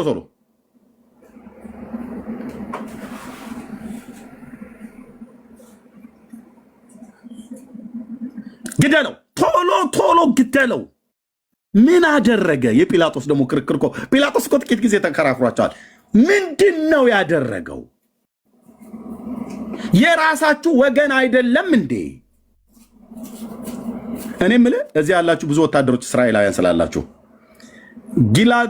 ጊላት ሻሊር ነው የሚባለውን ታስታውሱታላችሁ አይደለ ያ ታንከኛ ስለሱ ልጅ ሲባል ስለ አንድ ታንከኛው ጊላድ ሻሊት ስለሚባለው ወንድም 1000 ፍልስጤማዊ እስረኛ አይደል እንደለቀቃችሁት እስራኤል በልጆቿ አትቀልድም ማለት ነው ይታይ አንድን ሰው ለማስለቀቅ 1000 ወታደር 1000 እስረኛ ትፈታላለች ይሄ የሚያሳየው እንደው ታውቃለህ እስራኤል በልጆቿ አትቀልድም ማለት ነው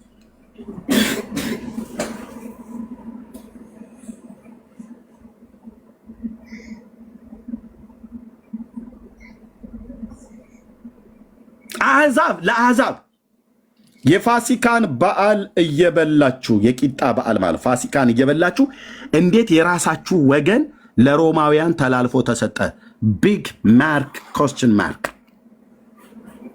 ጠይቁ። እዚህ ብዙ አይሁዳውያን ስላላችሁ የፋሲካ በዓል ላይ ነው፣ የቂጣ በዓል እየተበላ ያለ ነው ጌታ ኢየሱስ ለሞት ተላልፎ የተሰጠው። ለማ ጎይ ለምትሉት ለአሕዛብ ቶ አምላክነቱን አትበን። አምላክነቱን ቶ ግድ የለም። እነ ኢሳያስ ናቸው አምላክ መሆኑ የተናገሩት፣ እኛ አይደለንም። እነ ዘካርያስ ናቸው፣ እነ ዳንኤል ናቸው፣ እነ ዳዊት ናቸው። ኑ ግቡን አልንገራችሁ፣ ኑ ግቡን አልንገር። እነሱ ናቸው አምላክም ጭምር መሆኑን የተናገሩት። መሺያው አምላክ ነው ብለው ያሉት እነ ኢሳያስ ናቸው። መጠየቅ ካለበት ይሄ ነብይ ነው መጠየቅ ያለበት። ይሄ ነብይ በተለይ ይሄኛው ነብይ እስከ መስቀል ስር ስቅለቱ ስር ገዳዮቹ ስር አጠገቡ ቁጭ ብሎ የጻፈ ነው የሚመስለው። መቃብሩ አልቀረው፣ የሞቱ ምክንያት ሁሉ አልቀረው፣ በሙሉ ነው የጻፈው። ይሄ ታላቅ ነቢይ መጠየቅ አለበት በአይሁዳውያኑ ዘንድ።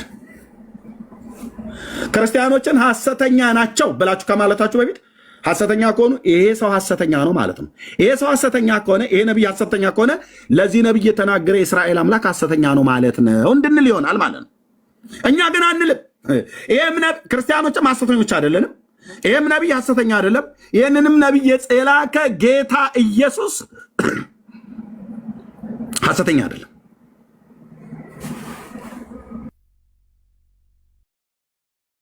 ሐሰተኛ አይደለም። ሰምቻለሁ ነው ያለው።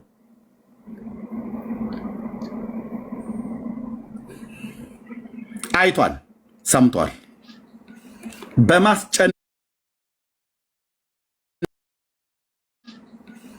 በማስጨነቅ ሙዳችሁ ላይ ሁሉ ጭምር ተጽፏል አይደል? እነ ኑኃሚን ከታች ያላችሁ አይሁዳውያን፣ አዎ ልትክጁ እስከማቺ ድረስ ማለት ነው ተጽፏል። አላስጨነቁትም፣ አላንገላቱትም። ወንጌሉን ተዉት።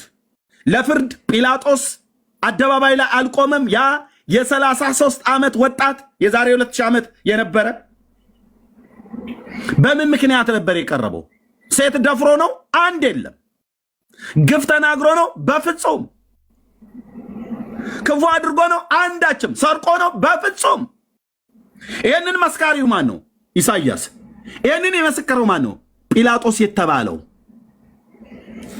እንደዛ መመስከር ያለበት ሆሜር። እኔ ነኝ የሰቀልኩት፣ እንደዛ መመስከር ያለበት። ልክ ነው። አባቶችን በዚያ ዘመን ያሉት እኛ እንደዚህ ነው ያሉት፣ ደሙ በእኛና በልጅ ልጆቻችን ላይ ይሁን ብለዋሉ።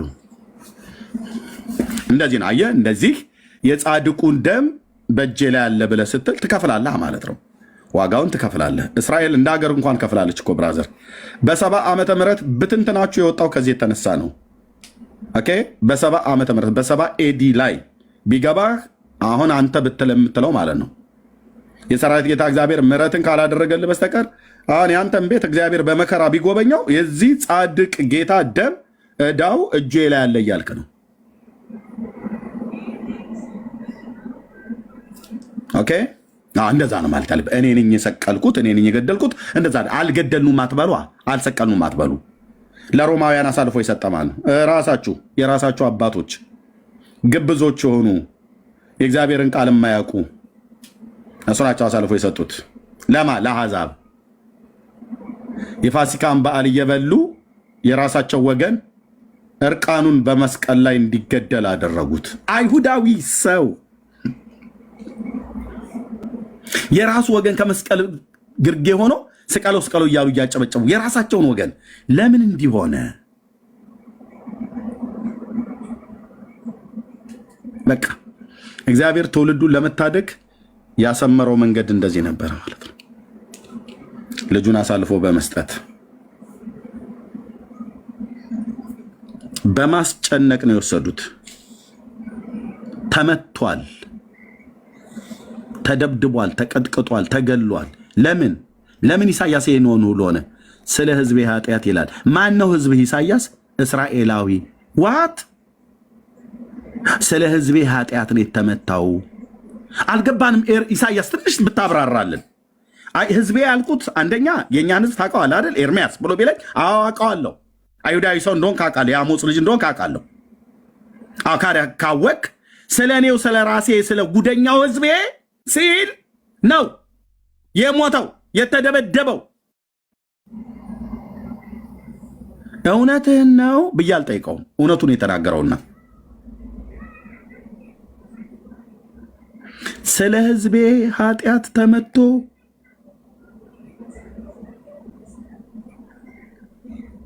ከሕያዋን ምድር እንደተወገደ ከትውልዱ ማን አስተዋለ ይላል። በራሱም በኢሳያስም ዘመን የነበረው ትንቢት ሲናገር ይሰማ የነበረው ሕዝብ የሚያስተውል ሕዝብ አልነበረም። ማስተዋል የጎደለው ሕዝብ ነበር ማለት ነው። ከትውልዱ ማን አስተዋለው እኮ ብሎ ይጠይቅልሃል። አየው፣ ያስተዋለ የለም ማለት ነው። ለማስተዋል መስማት አለብህ። ለመስማት ደግሞ ቢያንስ ጆሮም መክፈት አለብህ። ጆሮን ትከፍታለህ፣ ትሰማለህ። በተከፈተ ልብ በተከፈተ ጆሮ የእግዚአብሔርን ቃል ስትሰማ ነው ቃሉን ላከፈወሳቸውን ብሎ የሚለው ማለት ነው። እና ምን እያልከን ነው ኢሳያስ? ትውልዱ እባክህ ማስተዋል የለውም እያለን ነው። ምን ነካህ? እንደዚህማ አትበል። አዎ ከትውልዱ ማንም ያስተውላል ብለህ ነው ኤርሚያስ? የለም እኮ አስተዋይ በእኔም ዘመን የለም፣ በዚህም አሁን በእናንተም ዘመን የለም ነው ብሎ የሚል ተነስቶ ቢያወራል ምን አለን? አሁን ይህ ህዝብ ነው ታዲያ የሚያስተውለው? ግን ለምንድነው የማያስተውሉት? ግን አላስተውል ብሎ ያሉት በምን ምክንያት ነው? ያነቡታል፣ አያስተውሉትም። ለምን? ጌታ ተቆጣባቸው።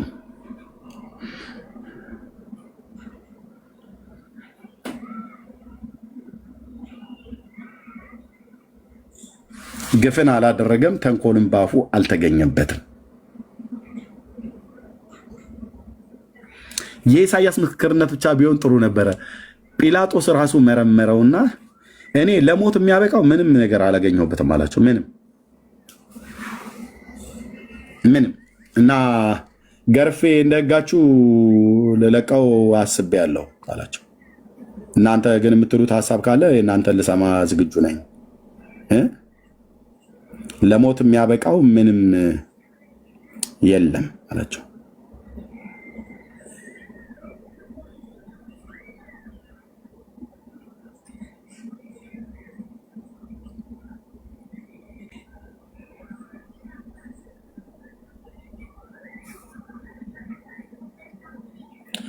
አቤቱ ጌታዬ፣ አቤቱ ጌታዬ፣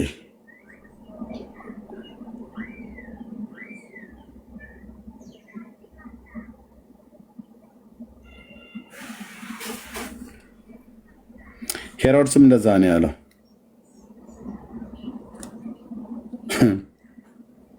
ጲላጦስም ሄሮድስም እንደዚህ። ጲላጦስም ምን አለ ይላል እዚህ ጋር ሉቃስ 23። ጲላጦስም የካህናትን አለቆችና መኳንንትን ህዝቡን በአንድነት ጠርቶ እንዲህ አላቸው፣ ህዝቡን ያጣምማል ብላችሁ ይህ ሰው ወደ እኔ አመጣችሁት። ህዝብ አጣማሚ፣ የጠማምነት መንፈስ በላዩ ላይ የሚሰራበት ሰው ነው ጲላጦስ። ሰው ላይ ሄሮድስ ብለው ማለት ነው። አየው ሲከሱት እነዚህ ማለት ነው። እንዲህ አላቸው፣ ህዝቡን ያጣምማል ብላችሁ፣ እነሱ ናቸው ያሉት፣ ይህንን ሰው ወደ እኔ አመጣችሁት። እነሆ በፊታችሁ መርምሬ ከምትከሱበት ነገር አንድ በደልስ እንኳን በዚህ ሰው ላይ አላገኘውበትም። ምንድን ነው እያወሩ ያሉት? ውሸታሞች ናችሁ እያላቸው ነው ጲላጦስ። አቤቱ ጌታዬ፣ ምንም በደል አላገኘውበትም። ይሄ ሰውዬ እኮ ነቢይ አይደለም። ልብ በሉ፣ ይሄ ሰውዬ ፖለቲከኛ ነው። ኢሳያስ ቢናገር ያምራል በአምላክ መንፈስ አይቶት፣ ግፍንም አላደረገም ተንኮልም በአፉ አልተገኘበትም ብሎ ያለው ማለት ነው። እና ምንም ያላችሁት ነገር ሁሉ በሙሉ በሱ ላይ ያላችሁበት ህዝብ ያጣምማል፣ የሙሴን ሕግን ይቃል፣ እንደዚህ ሆኖ በዚህ ወጥቶ ከገሊላ ጀምሮ ህዝቡን ሲያስት ወደዚህ መጥቷል። አሁን ህዝቡን ሲያስት ነው ያገኘኑና አንተ ፊት አምጥተነዋል። ምን እንዳደርግላችሁ እንድትገለው? ምን ነው ምን አደረገ? አይ መሞት አለበት። ይሄ ነፍሰ ገዳይነት መንፈስ ነበር ምድሪቱ ላይ ይሰራ የነበረው። ቅቡዓንን ገዳይ ማለት ነው። እንድትገለው ጲላጦስ እንዴ የራሳችሁ ወገን አይደለም እንዴ? አዎ የኛ ወገን ነው፣ ግን መሞት አለበት። ምን አደረገ? ህዝብን ያጣምማል። ምን እያለ ነው የሚያጣምመው? በትምህርቱ ነው ወይስ በህይወቱ? ኢሳያስ እዛ ይጮህላል፣ ብሉይ ኪዳን እሱ እዛ ይጮሃል፣ ማንም የሚሰማው የለም። ከትውልዱ ማን አስተዋለ ይላል። ድምፁ እንዳለ ነው፣ አላቋርጠም፣ እያወራ ነው። ኢሳያስ እዛ እያወራ ነው። በርቀት አልፏል፣ ዘመኑ አልፏል፣ ሄዷል። እሱ ወደ እግዚአብሔር ቅፍት ሄዷል። ግን ያ የእግዚአብሔር ድምፅ እጃቸው መጽሐፉ እጃቸው ላይ አለ። ኢሳያስ እኔን ስሙኝ፣ ጲላጦስ ቆይ አንዴ ልንገርህ፣ ህዝቡን አትስማ፣ እኔ ስማኝ። የሚሞትበት ምንም ግፍ አላደረግም፣ ተንኮልም በአፉ አልተገኘበትም። እኔው እንዳልኩት ነው። አንተም እያልክ ያለው የአሕዛብ ንጉሥ ነህ።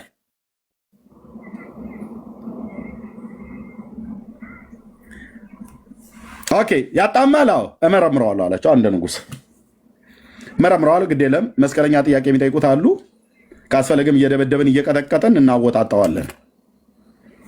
ኦኬ ህዝብ አጣማሚ ነው ብላችሁ አላችሁት። አዎ፣ ስለዚህ ፈርድላችኋለሁ። ስለዚህ ተበተኑ ወደ ቤታችሁ፣ መርምሬ እነግራችኋለሁ። የሚመረመር ሰው የት ነው የሚገባው? እስር ቤት አስገቡት። እስር ቤት ምናምን ነገር ብለው ታስረው ጲላጦስ ዙፋን ላይ ቁጭ ብለው የማይመረመረው ጌታ ተመረመረ። ራሴን እንቃለሁ አልኩ ወንድሞቼ እናቶቼ፣ ጌታ ኢየሱስ ምስክር፣ ራሴን እንቃዋለሁ። ራሴን እዚህ ጋር ስደርስ ራሴን እንቃለሁ። ጻድቁ ጌታ በኪሩቤል ላይ የሚቀመጠው ጌታ ደረቅ እንጨት ወንበር ላይ የተቀመጠ ሰውዬ ፊት ቀርቦ ወይን እየተቀዳለት የሆኑ ኮረዳድት ሴቶች እያራገቡለት ጲላጦስን እሺ እስኪ በል ተናገር ልስማህ። ማን ነው ቤተሰብህ? ከየት ነው የመጣው? ምን ምንድን ነው የምታደርገው በህዝቡ መካከል እኮ? ምንድን ነው የምትናገረው? ማን ነው እንደዚህ እንድታደርግ አንተን የላከህ? አገሪቱ እንዳትረጋጋ እያደረክ ነው አይደል? ህዝብ በእኛ በሮማውያን በቄሳር ላይ እንዲያምፅ እያሳመፅክም እንደሆነ ይሰማል። ምንድነው እያደረክ ያለው? ማህበረሰቡ ስለ አንተ ምንድነው ብሎ የሚለው? ዝም የአባቶች አምላክ ዝም።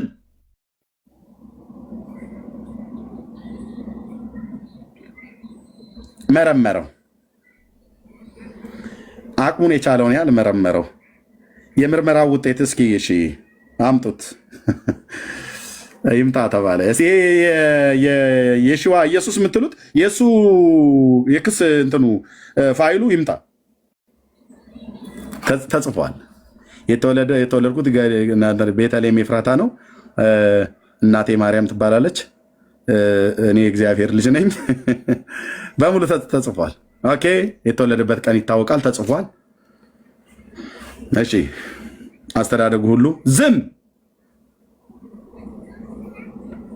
የሱ ዝም ማለት አይደለም፣ ይሄኛው መርምሮ ምንም አለማግኘቱ ነው ደስ የሚለው። የኔ አባት የኔ ጌታ ኢየሱስ ክርስቶስ ለዘላለም ስም ይባረክ። ዝም። በፊታችሁ መርምሬ ያለ እዛው ፊት ለፊታቸው ነው። በጓሮ እንኳን ወስዶ እንትን አላለውም። በፊታችሁ መርምሬ ከምትከሱበት ነገር አንድ በደልስ እንኳን በዚህ ሰው አላገኘሁበትም አላለም ጲላጦስ? ኢሳያስ ከተናገረው ትንቢት ጋር እኮ ተስማማ። ታዲያ ጲላጦስ እሱ ኢሳያስን የት ያቅልሃል? ጽድቅ እንደዚህ ነው። አየህ።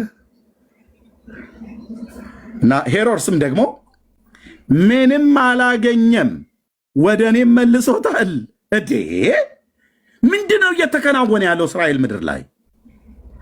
ምንድነው እየተሰራ ያለው? ነገስታት መርምረው ወንጀል ያላገኙበትን ሰው እንዴት ተባብረው ሰቀሉት? እቻ ዓለም እንዲህ ናት።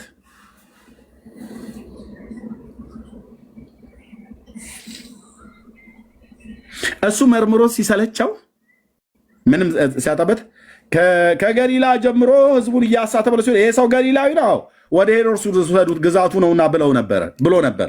እሱም ደግሞ ያኔ በኢየሩሳሌም ነበር የነበረው። ከዛስ ሄሮድስ ጋር ሄደ።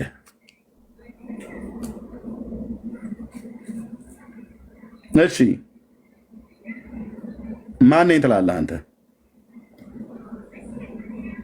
ስራ ምንድን ነው? ብዙ ታምራትን እንደምታደርግ ይወራልሃል። እስኪ ለእኔም ከነሱ አንዱን አድርግልኝ። ሄሮድስ ማለት ነው ጌታ።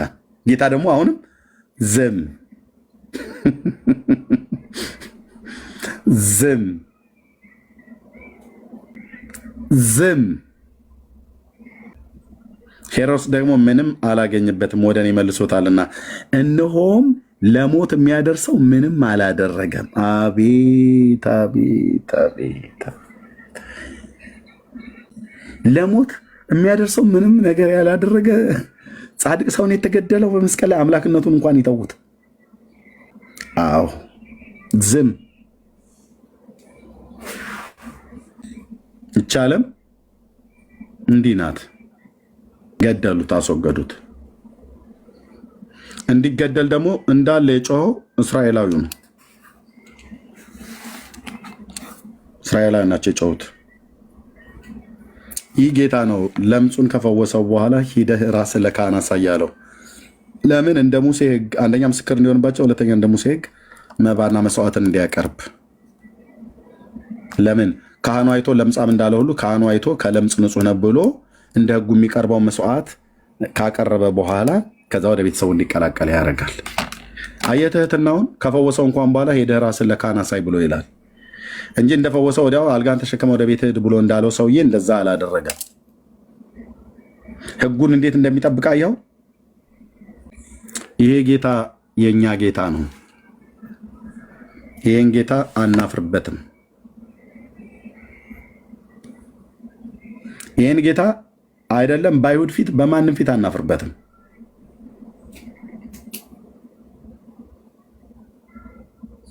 በማንም ፊት ለስሙ ክብር ይሁንለት። እግዚአብሔር ለዘላለም ስሙ ይቀደስ። ተባረኩ። እዚህ ላይ ጨርሻለሁ። ወንድምነት ወደ ፕሮግራማችን መቀጠል እንችላለን። ወደሚቀጥለው ስለዚህ ኃጢአትን ለቄስ ንገር ብሎ የሚል ቃል የለም። እንደ ሙሴ ሕግ መስዋዕትና መባ እንዲያቀርብ ነው ሰውዬ። የኦርቶዶክስ ተዋሕዶ ቤተክርስቲያን በዚህ በኩል ህዝቡን ታጣምማለች። ምን እያለች የሚያጣምሙት? ኃጢአትን ለቄስ ንገር ብሏል ብለው የማይገናኝ ጥቅስን ይጠቅሳሉ። ቃሉ ግን እንደዛ አይልም። ሄዶ ሰውየው ኃጢአቱን ለካህኑ ለሌዋዊው አይደለም የነገረው፣ እንደ ሙሴ ሕግ መስዋዕትና መባን እንዲያቀርብ ነው። ኃጢአተኛ መሆኑማ ታይቶ ለምጽ ስላለበት ከህዝብ ተለይቶ ተቀምጦ ነበር። አሁን ስለተፈወሰ ሄደ ተፈውሻለሁና ከዛ ኃጢአቴን ልናገር ብሏል አይልም። አይልም። እንደዛ አይነት ትምህርት የለም። እና ተባረኩ። ወንድምነት ቀጥሉ። እሺ ሄምዬ እንዳልከው ማለት ነው። ወሬ እኮ ታርደራ ቅርጅ አይደለም ከአንቺ አንፃር ስርዓቱ ተከትለው ስለሚጠቀም ነው። ምን እሱ ብቻ አይደለም። አሁን ለምሳሌ አንተ በተከሰው ነገር ለምስ ስላለበት እሱ ወደ ካህናት ሄዶ መስዋዕት መንባ ያቀርብ ነበረ። እሱ ብቻ አይደለም። ሌሎቹ ደግሞ ሌላ በመጽሐፍ ቅዱስ ላይ ኃጢአት የሰራ ሰው ራሱ ሄዶ ይናሰስበታል። በመጽሐፍ ቅዱስ ላይ የሙሴ ክላል ለምሳሌ ዘሌዋውያን ምዕራፍ እሺ ትንሽ ደቂቃ እና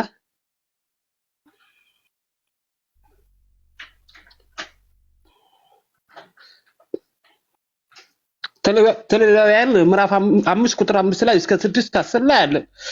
እነዚህ ነገሮች አንዲቱ በደኛ ቢሆንም የሰራው ኃጢአት ይናሰታል። ስለሰራው ኃጢአት ለእግዚአብሔር በደል መስዋዕት ያመጣል፣ ለካህኑ ስለ ኃጢአቱ ይሰረይለታል። ከዚህ አንፃር ነው እንጂ በሶስት መንገዶች ይደረግ ነበር በብሉይ ኪዳን ዘመን ማለት ነው። አሁን ደግሞ አዲስ ኪዳን ስናመጣውን ደግሞ ጌታችን መድኃኒታችን ኢየሱስ ክርስቶስ ለ12 ሐዋርያትም ወደ ዓለም ሄደው እንዲሰብኩ እንዲያስተምሩ በዚህ ኃጢአታቸው በደል እነሱ ጋር መጣው ይናሰታሉ። ስለዚህ አሁን አንተ እንዳልከው ማለት ነው በአዲስ ኪዳን እንዴት ነው ሁሉም ካህን ነው ማለት ይችላል ወይ? እስኪ እንዴት ነው የምታስረዳው አንተ? በእናንተ በኦርቶዶክስ ቤተክርስቲያን ብላችሁ የምትሉት ነገር በሙሉ ይቅጣ አንተ አልኩ። በጣም ይቅጣ ነው። ችግር የለም። አንተ ነው ታዲያ ልትለኝ የሚገባው። አንቺ አትለኝም። መቼም አንተ ነው ማለት ያለብህ። አይ ነው ይገባኛል። ከሃይማኖት አኳያ የባክሮት ስም ለመጥራት ማለት ነው አንቱን ለማለት እሱ ችግር የለውም ብራዘር። ልብ በል። ይሄ እዚህ ክፍሉ ላይ በዘሌዋውያን መጽሐፍት ላይ የተጻፈው በሙሉ የሚመለከተው የኦሪቱን ሕግ ስርዓት ነው። ይሄ ቃል የተነገረው ለአዲስ ኪዳን አገልጋዮች ሳይሆን ለብሉይ ኪዳን አገልጋዮች ነው። ቃሉ በቃልነት ደረጃ እንኳን የተነገረው ማለት ነው ለሌዋውያን ካህናት የተነገረው ይሄ ቃል ማለት ነው። ኤርምዬ ምን ችግር የለውም እኮ አሁን አዲስ ኪዳን ላይ ብዙ አለ። ለምሳሌ አዲስ ኪዳን ላይ ላሳይ። ሐዋርያት ምዕራፍ 2 ቁጥር 38 ላይ ጴጥሮስ እንዲህ አለ፣ ንስሐ ግቡ ኃጢአታችሁም ይሰረይ እያንዳንዳችሁ በኢየሱስ ስም ተጠመቁ መንፈስ ቅዱስም ስጦታ ትቀበላላችሁ የሚል አለ። ይሄ ለምሳሌ በአዲስ ኪዳን ውስጥ እኮ ንስሐ ስትገባ የት ነው ለቄስ ሄደህ ኃጢአትን ንገር ይላል ወይ ነው እንጂ እኮ እኛ ንስሐ እኮ የለም አላልንም። እኛ ንስሐ የለም አላልንም። ሰው ንስሐ ይግባ ብለን አላልንም። ንስሐ ግቡ ብለን እንሰብክ የለ እንዴ? ንስሐ መግባት ማለት ምን ማለት ነው? እናንተ እንደምትሉት በኦርቶዶክስ ቤተክርስቲያን እንደምታደርጉት አይነት አይደለም። እሱም ትክክለኛ መንገድ ነው፣ የመጽሐፍ ቅዱስ መንገድ አይደለም። የምጠቅሱት የእግዚአብሔር ቃል ነው። አሁን ቀደም ዘሌዋውያን 14 ተጠቀሰ። አሁን አንተ ዘሌዋውያን 5 ላይ ጠቀምክ፣ ኃጢአትን ስለመናዘዝ ማለት ነው። ኃጢአትን መናዝማ ለካህኑ በብሉይ ኪዳን ለተሰጠው ክህነት ተሰጥቶታል። ኦኬ ተሰጥቶታል። እናንተ ግን አልተሰጣችሁም ነው። ያንን ጥቅስ ልጠቅስ አትችልም። አሁን አውራተ እንዳልከው ማለት ነው።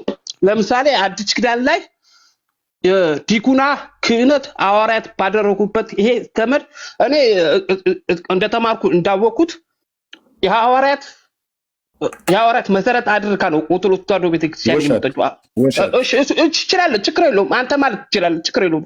መዋያት ውሸት አይ ነው ችግር የለም። በችግር የለም ሳይሆን ውሸት በመረጃ አቅርብ። ያው ለምሳሌ እኔ የኦርቶዶክስ የጵጵስና ማዕረግ የክህነት ማዕረግ አጠቃላይ ዲያቆን በል ቄስ ምናምን ነገር በሙሉ የምጠራቸው መጽሐፍ ቅዱሳዊ አይደለም ብዬ ሞግታለሁ።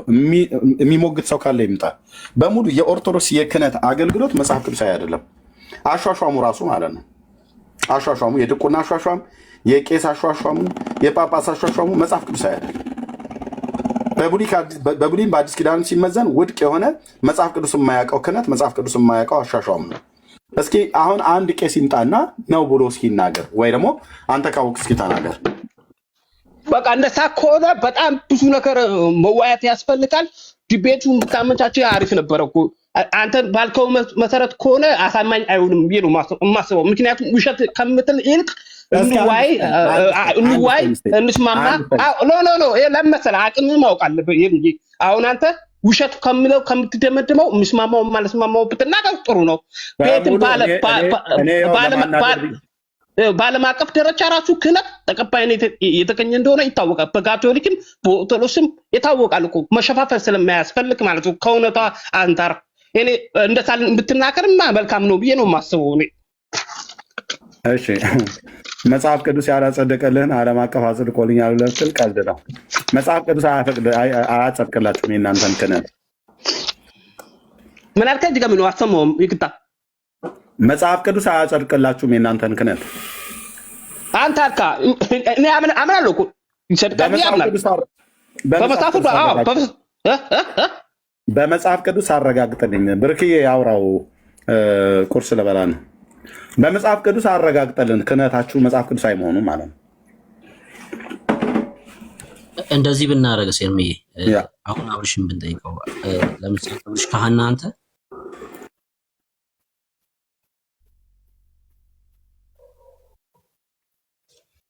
አብርሽ ሰምተኛል?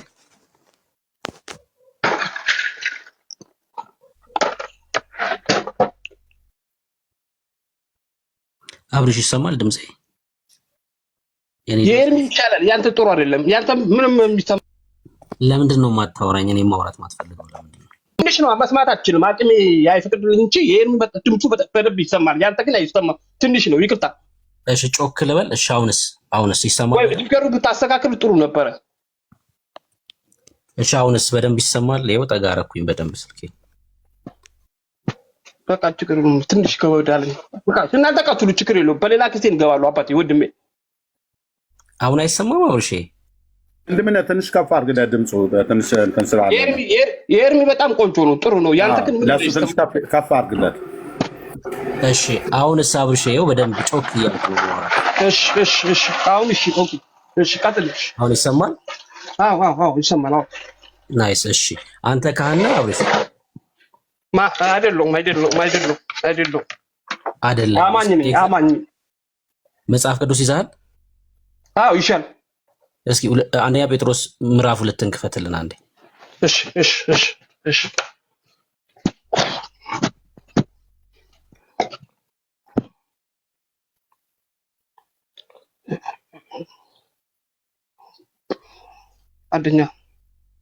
አንደኛ ጴጥሮስ ምዕራፍ 2 ከቁጥር 4 ጀምሮ። ቆይሽ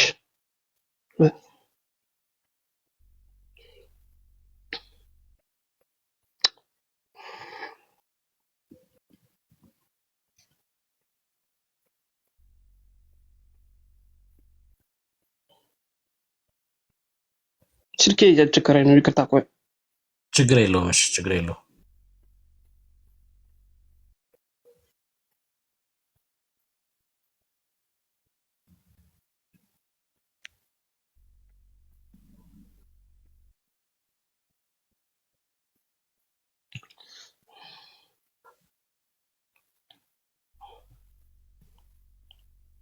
አንደኛ ጴጥሮስ እሺ ምዕራፍ 2 ከዛ ከቁጥር 4 ጀምሮ። እሺ ምዕራፍ 2 ከቁጥር 4 እሺ አንብበው። ወይ ደግሞ እኔ ላንብብልህና አንተ ደግሞ ተከታተለኝ። እሺ ቀጥል። እሺ የቱ ይሻልሃል? እሺ አንተ ብትቀጥል ይሻላል።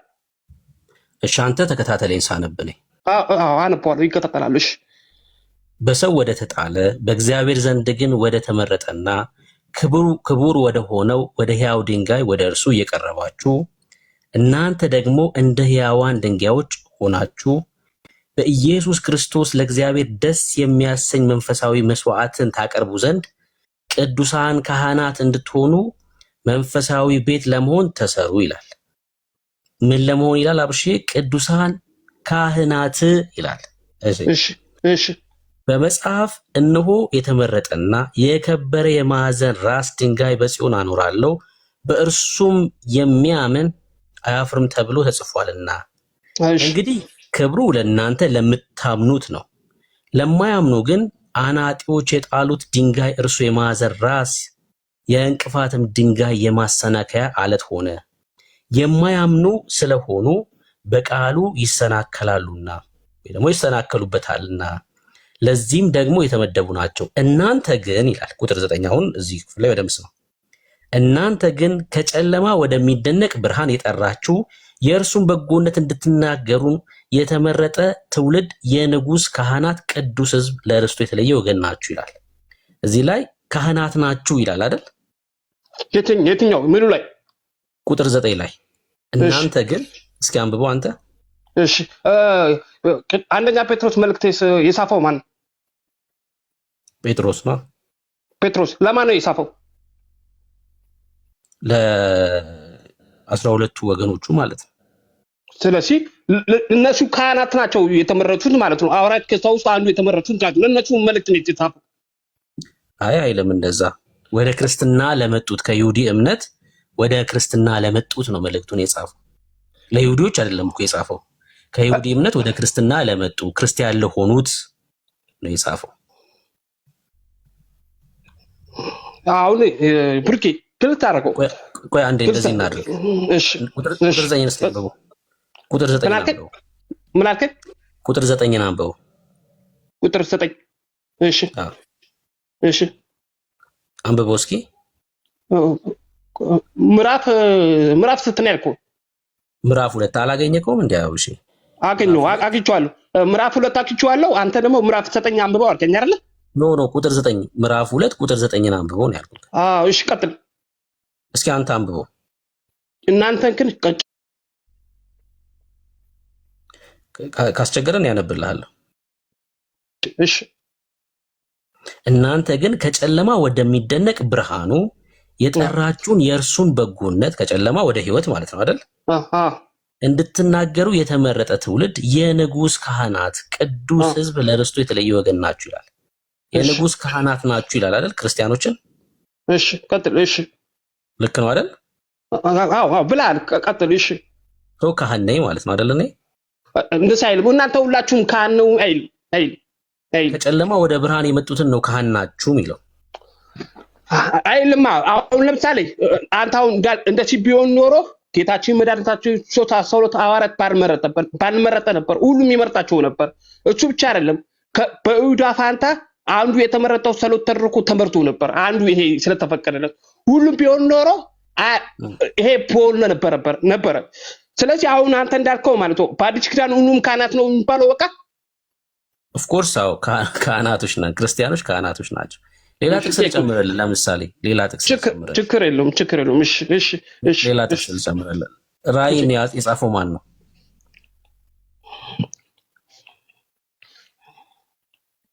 ራእይን የጻፈው ራእይ መጽሐፍን የጻፈው ማን ነው? ራእይ መጽሐፍ የጻፈው ወንጌላዊ ዮሐንስ። ናይስ። እሺ ምዕራፍ 1 ላይ እንደዚህ ያለን ይኸውልህ፣ ምዕራፍ 1 ከቁጥር 4 ጀምሮ ማለት ነው። ራእይ ዮሐንስ ላይ እሺ ልቀጥል። ከቁጥር 4 ጀምሮ እሺ በእስያ ላሉት ለሰባቱ አብያተ ክርስቲያናት የጻፈው ነው አይደለ? ሰባቱን አብያተ ክርስቲያናት ታውቃቸዋለህ። ካለውና ከነበረው ከሚመጣውም በዙፋኑ ፊት ካሉት ከሰባቱ መናፍስት ከታመነው ምስክር ከሙታንም በኩር የምድር ነገስታት ገዢ ከሆነ ከኢየሱስ ክርስቶስ ጸጋና ሰላም ለእናንተ ይሁን። ለወደደን ከኃጢአታችንም በደሙ ላጠበን በምን አለ? በደሙ ላጠበን ለወደደን ክርስቲያኖችን አይደል? መንግስትም ለአምላኩና ለአባቱ ካህናት እንድንሆን ላደረገ ምን አደረገን አለ? አሁን ይሄ በእስያ ያሉት ለሰባቱ ቤተክርስቲያናት የተጻፈ መልእክት ነው። ምን አለ? ለወደደን ከኃጢአታችንን በደሙ ላጠበን መንግስትም ለአምላኩና ለአባቱ ካህናት እንድንሆን ላደረገ ለእርሱ ከዘላለም እስከ ዘላለም ክብር ኃይል ይሁን አሜን ይላል። ምን አለ? ለአባቱ ካህናት ሆነናል እኛ ክርስቲያኖች በደሙ የታጠብን ብሎ ይናገራል ዮሐንስ። በአዲስ ኪዳን መስዋዕት ማቅረብ ማለት እኮ ነው። የአዲስ ኪዳን ደግሞ መስዋዕት ማለት ልብ የሆነ ቦታ ስፍራ ሄደህ የምታደርገው አይደለም። በጣም ጥሩ። ብርኬ አንተን ጋር ኮኔክት ያደረገው በቃ የመስዋዕቱ ቦታ ይሄ አምልኮ የምንፈጽምበት ቦታ ይሄ እዚህ ማለት ነው። ችግር የለም ብርኬ፣ ምንም ችግር የለም። አሁን ለምሳሌ አንድ ሰው ክርስቲያን ሆኖ ሐማድ በደል ቢሰራ ኃጢአት ቢሰራ ወደ ካህን ነው የሚሄደው አይደለም እንዴ? እኛ ክርስቲያኖች ኧረ በጭራሽ ሊቀ ካህን አለን እኮ ኢየሱስ አለን እኮ። በቃ ኖ እሱ አይደለም። በምድር ላይ አንድ አማኝ ኃጢአት ቢሰራ ቢበድል ለምሳሌ እሺ አትሄዱ ከራሳችሁ ጋር የምታረጉት ማለት ነው። ይኸውልህ አዲስ ኪዳን ላይ አይደል እያነበብኩልህ ያለሁት? ሁሉም ካህን ነው። ሁሉም ካህን። ካህናችን ደግሞ ኢየሱስ ክርስቶስ ነው። ሁላችን ነው። ለምሳሌ አንድ ነገር ላሳይ በደንብ እንዲገባክ ማለት ነው። የሆኑ ሰዎች ለሆኑ ሰዎች ሄደው እንዲናገሩ ሳይሆን የሚለው ቃሉ እርስ በርስ እንደሆነ እንድታየው ላሳይ። ያዕቆብ ምዕራፍ 5 ላይ እንደዚህ ይላል። ያዕቆብ ላይ የተናገረው እሱ ቃሉ በደንብ አውቀዋለሁ። እርስ በርስ ተናሰቱ ከተባለ ከካህኑ የሚናሰሰው ምክንያቱም ያዕቆብ እንደተመቸ ነው። አንተ የምትፈልገው እንደተመቸ ስለሆነ አይልማ። አብርሽ ይኸውልህ እርስ በርሳችሁ የሚለውም ካህን ለካህን አልክ አይልማ ቃሉ።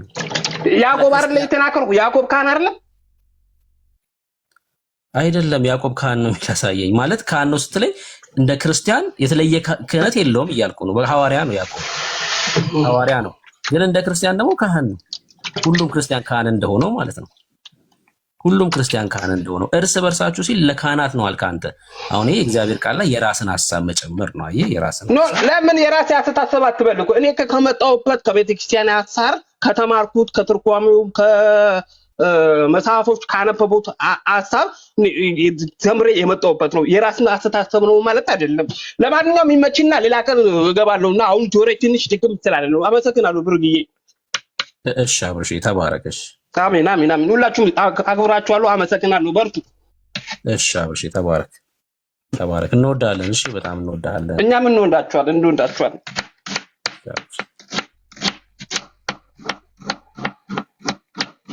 ሲደርስ ደግሞ ጥራኝ። እሺ የምትሰራው ምግብ አብርሽ ሲደርስ ጥራኝ። እሺ ዳኒሽ አለክ?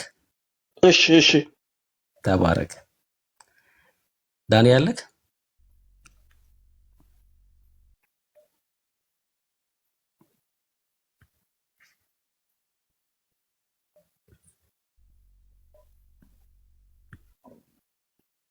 ቅድም የሐዋርያት ስራ ላይ ጠቅሷል ነበር አብርሽ ንስሐ ግቡ የሚለው ማለት ነው። ንስሐ ግቡ የሚለው ቃል ንስሐ ግቡ የሚለው ማለት ነው። ንስሐ ግቡ የሚለው ቃል ንስሐ ግቡ የሚለው ማለት ነው። ንስሐ ግቡ የሚለው ቃል ንስሐ ግቡ የሚለው ማለት ነው። ቶሚር ያስተጋባል። እሺ እንትኑን ፍላይት አድርገውና ከዛ መልሰህ አብረው እና ተመልሰህ ገባሽ እንትን አድርገውና የሐዋርያት ሥራ መጽሐፍ ምዕራፍ 2 ምን ማለት ነው የሚለውን ላሳያችሁ። ይህን በሰሙ ጊዜ ልባቸው ተነካ፣ ጴጥሮስንና ሌሎችንም ሐዋርያት ወንድሞች ሆይ እዚህ ጋር ለካ ሐዋርያት አይደለም የሚለው ጴጥሮስ እና ሌሎችን ቄሶች። እኔ አንድ ልጅ ሰርታለች ቪዲዮ እና ፓስተር ሲባል ደነግጣለሁ አለች። የመካነ ኢየሱስ ልጅ ናት። ቪዲዮን አይታችሁ ሰሞኑን ሲመላለስ እንግዲህ እግዚአብሔርን ቃል ካላነበብሽ ስትደነግጭ ትኖሪያለሽ። ዓለም ስትደነግጭ ነው የምትኖሪው። እግዚአብሔር ቃል ሚሊዮን እኮ ነው ያለው። ይህም በሰሙ ጊዜ ልባቸው ተነካ። ጴጥሮስና ሌሎች ሐዋርያት ወንድሞች ሆይ ምን እናድርግ አሏቸው። አሁን እነዚህ ሰዎች ምን የሚል ቃል ነግሮናል? እዚህ ክፍል ላይ ልባቸው ተነካ የሚል ነገር ነግሮናል። ለምንድን ነው ልባቸው የተነካው? ምንድነው ምክንያቱ? ልባቸው የተነካበት ምክንያት ምንድነው? በቃ ይሄ እኮ ነው ሚስጥሩ አይደል? የዚህ ክፍል ቁልፉ ይሄ ነው።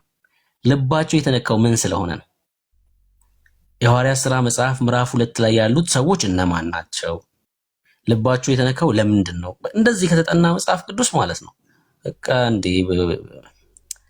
እንደ ወተት በቃ እየተጠጣ ነው የሚገባው። በእውነት ነው የምላችሁ እየጣፈጠ ማለት ነው።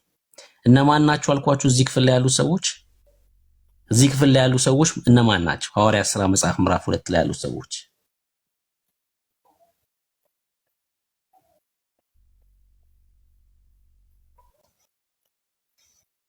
ኮሜንት ላይ እየጠበቅኳችሁ ነው። ሐዋርያት ሥራ መጽሐፍ ምዕራፍ 2 ላይ ያሉት ሰዎች ምን አይነት ሰዎች ናቸው?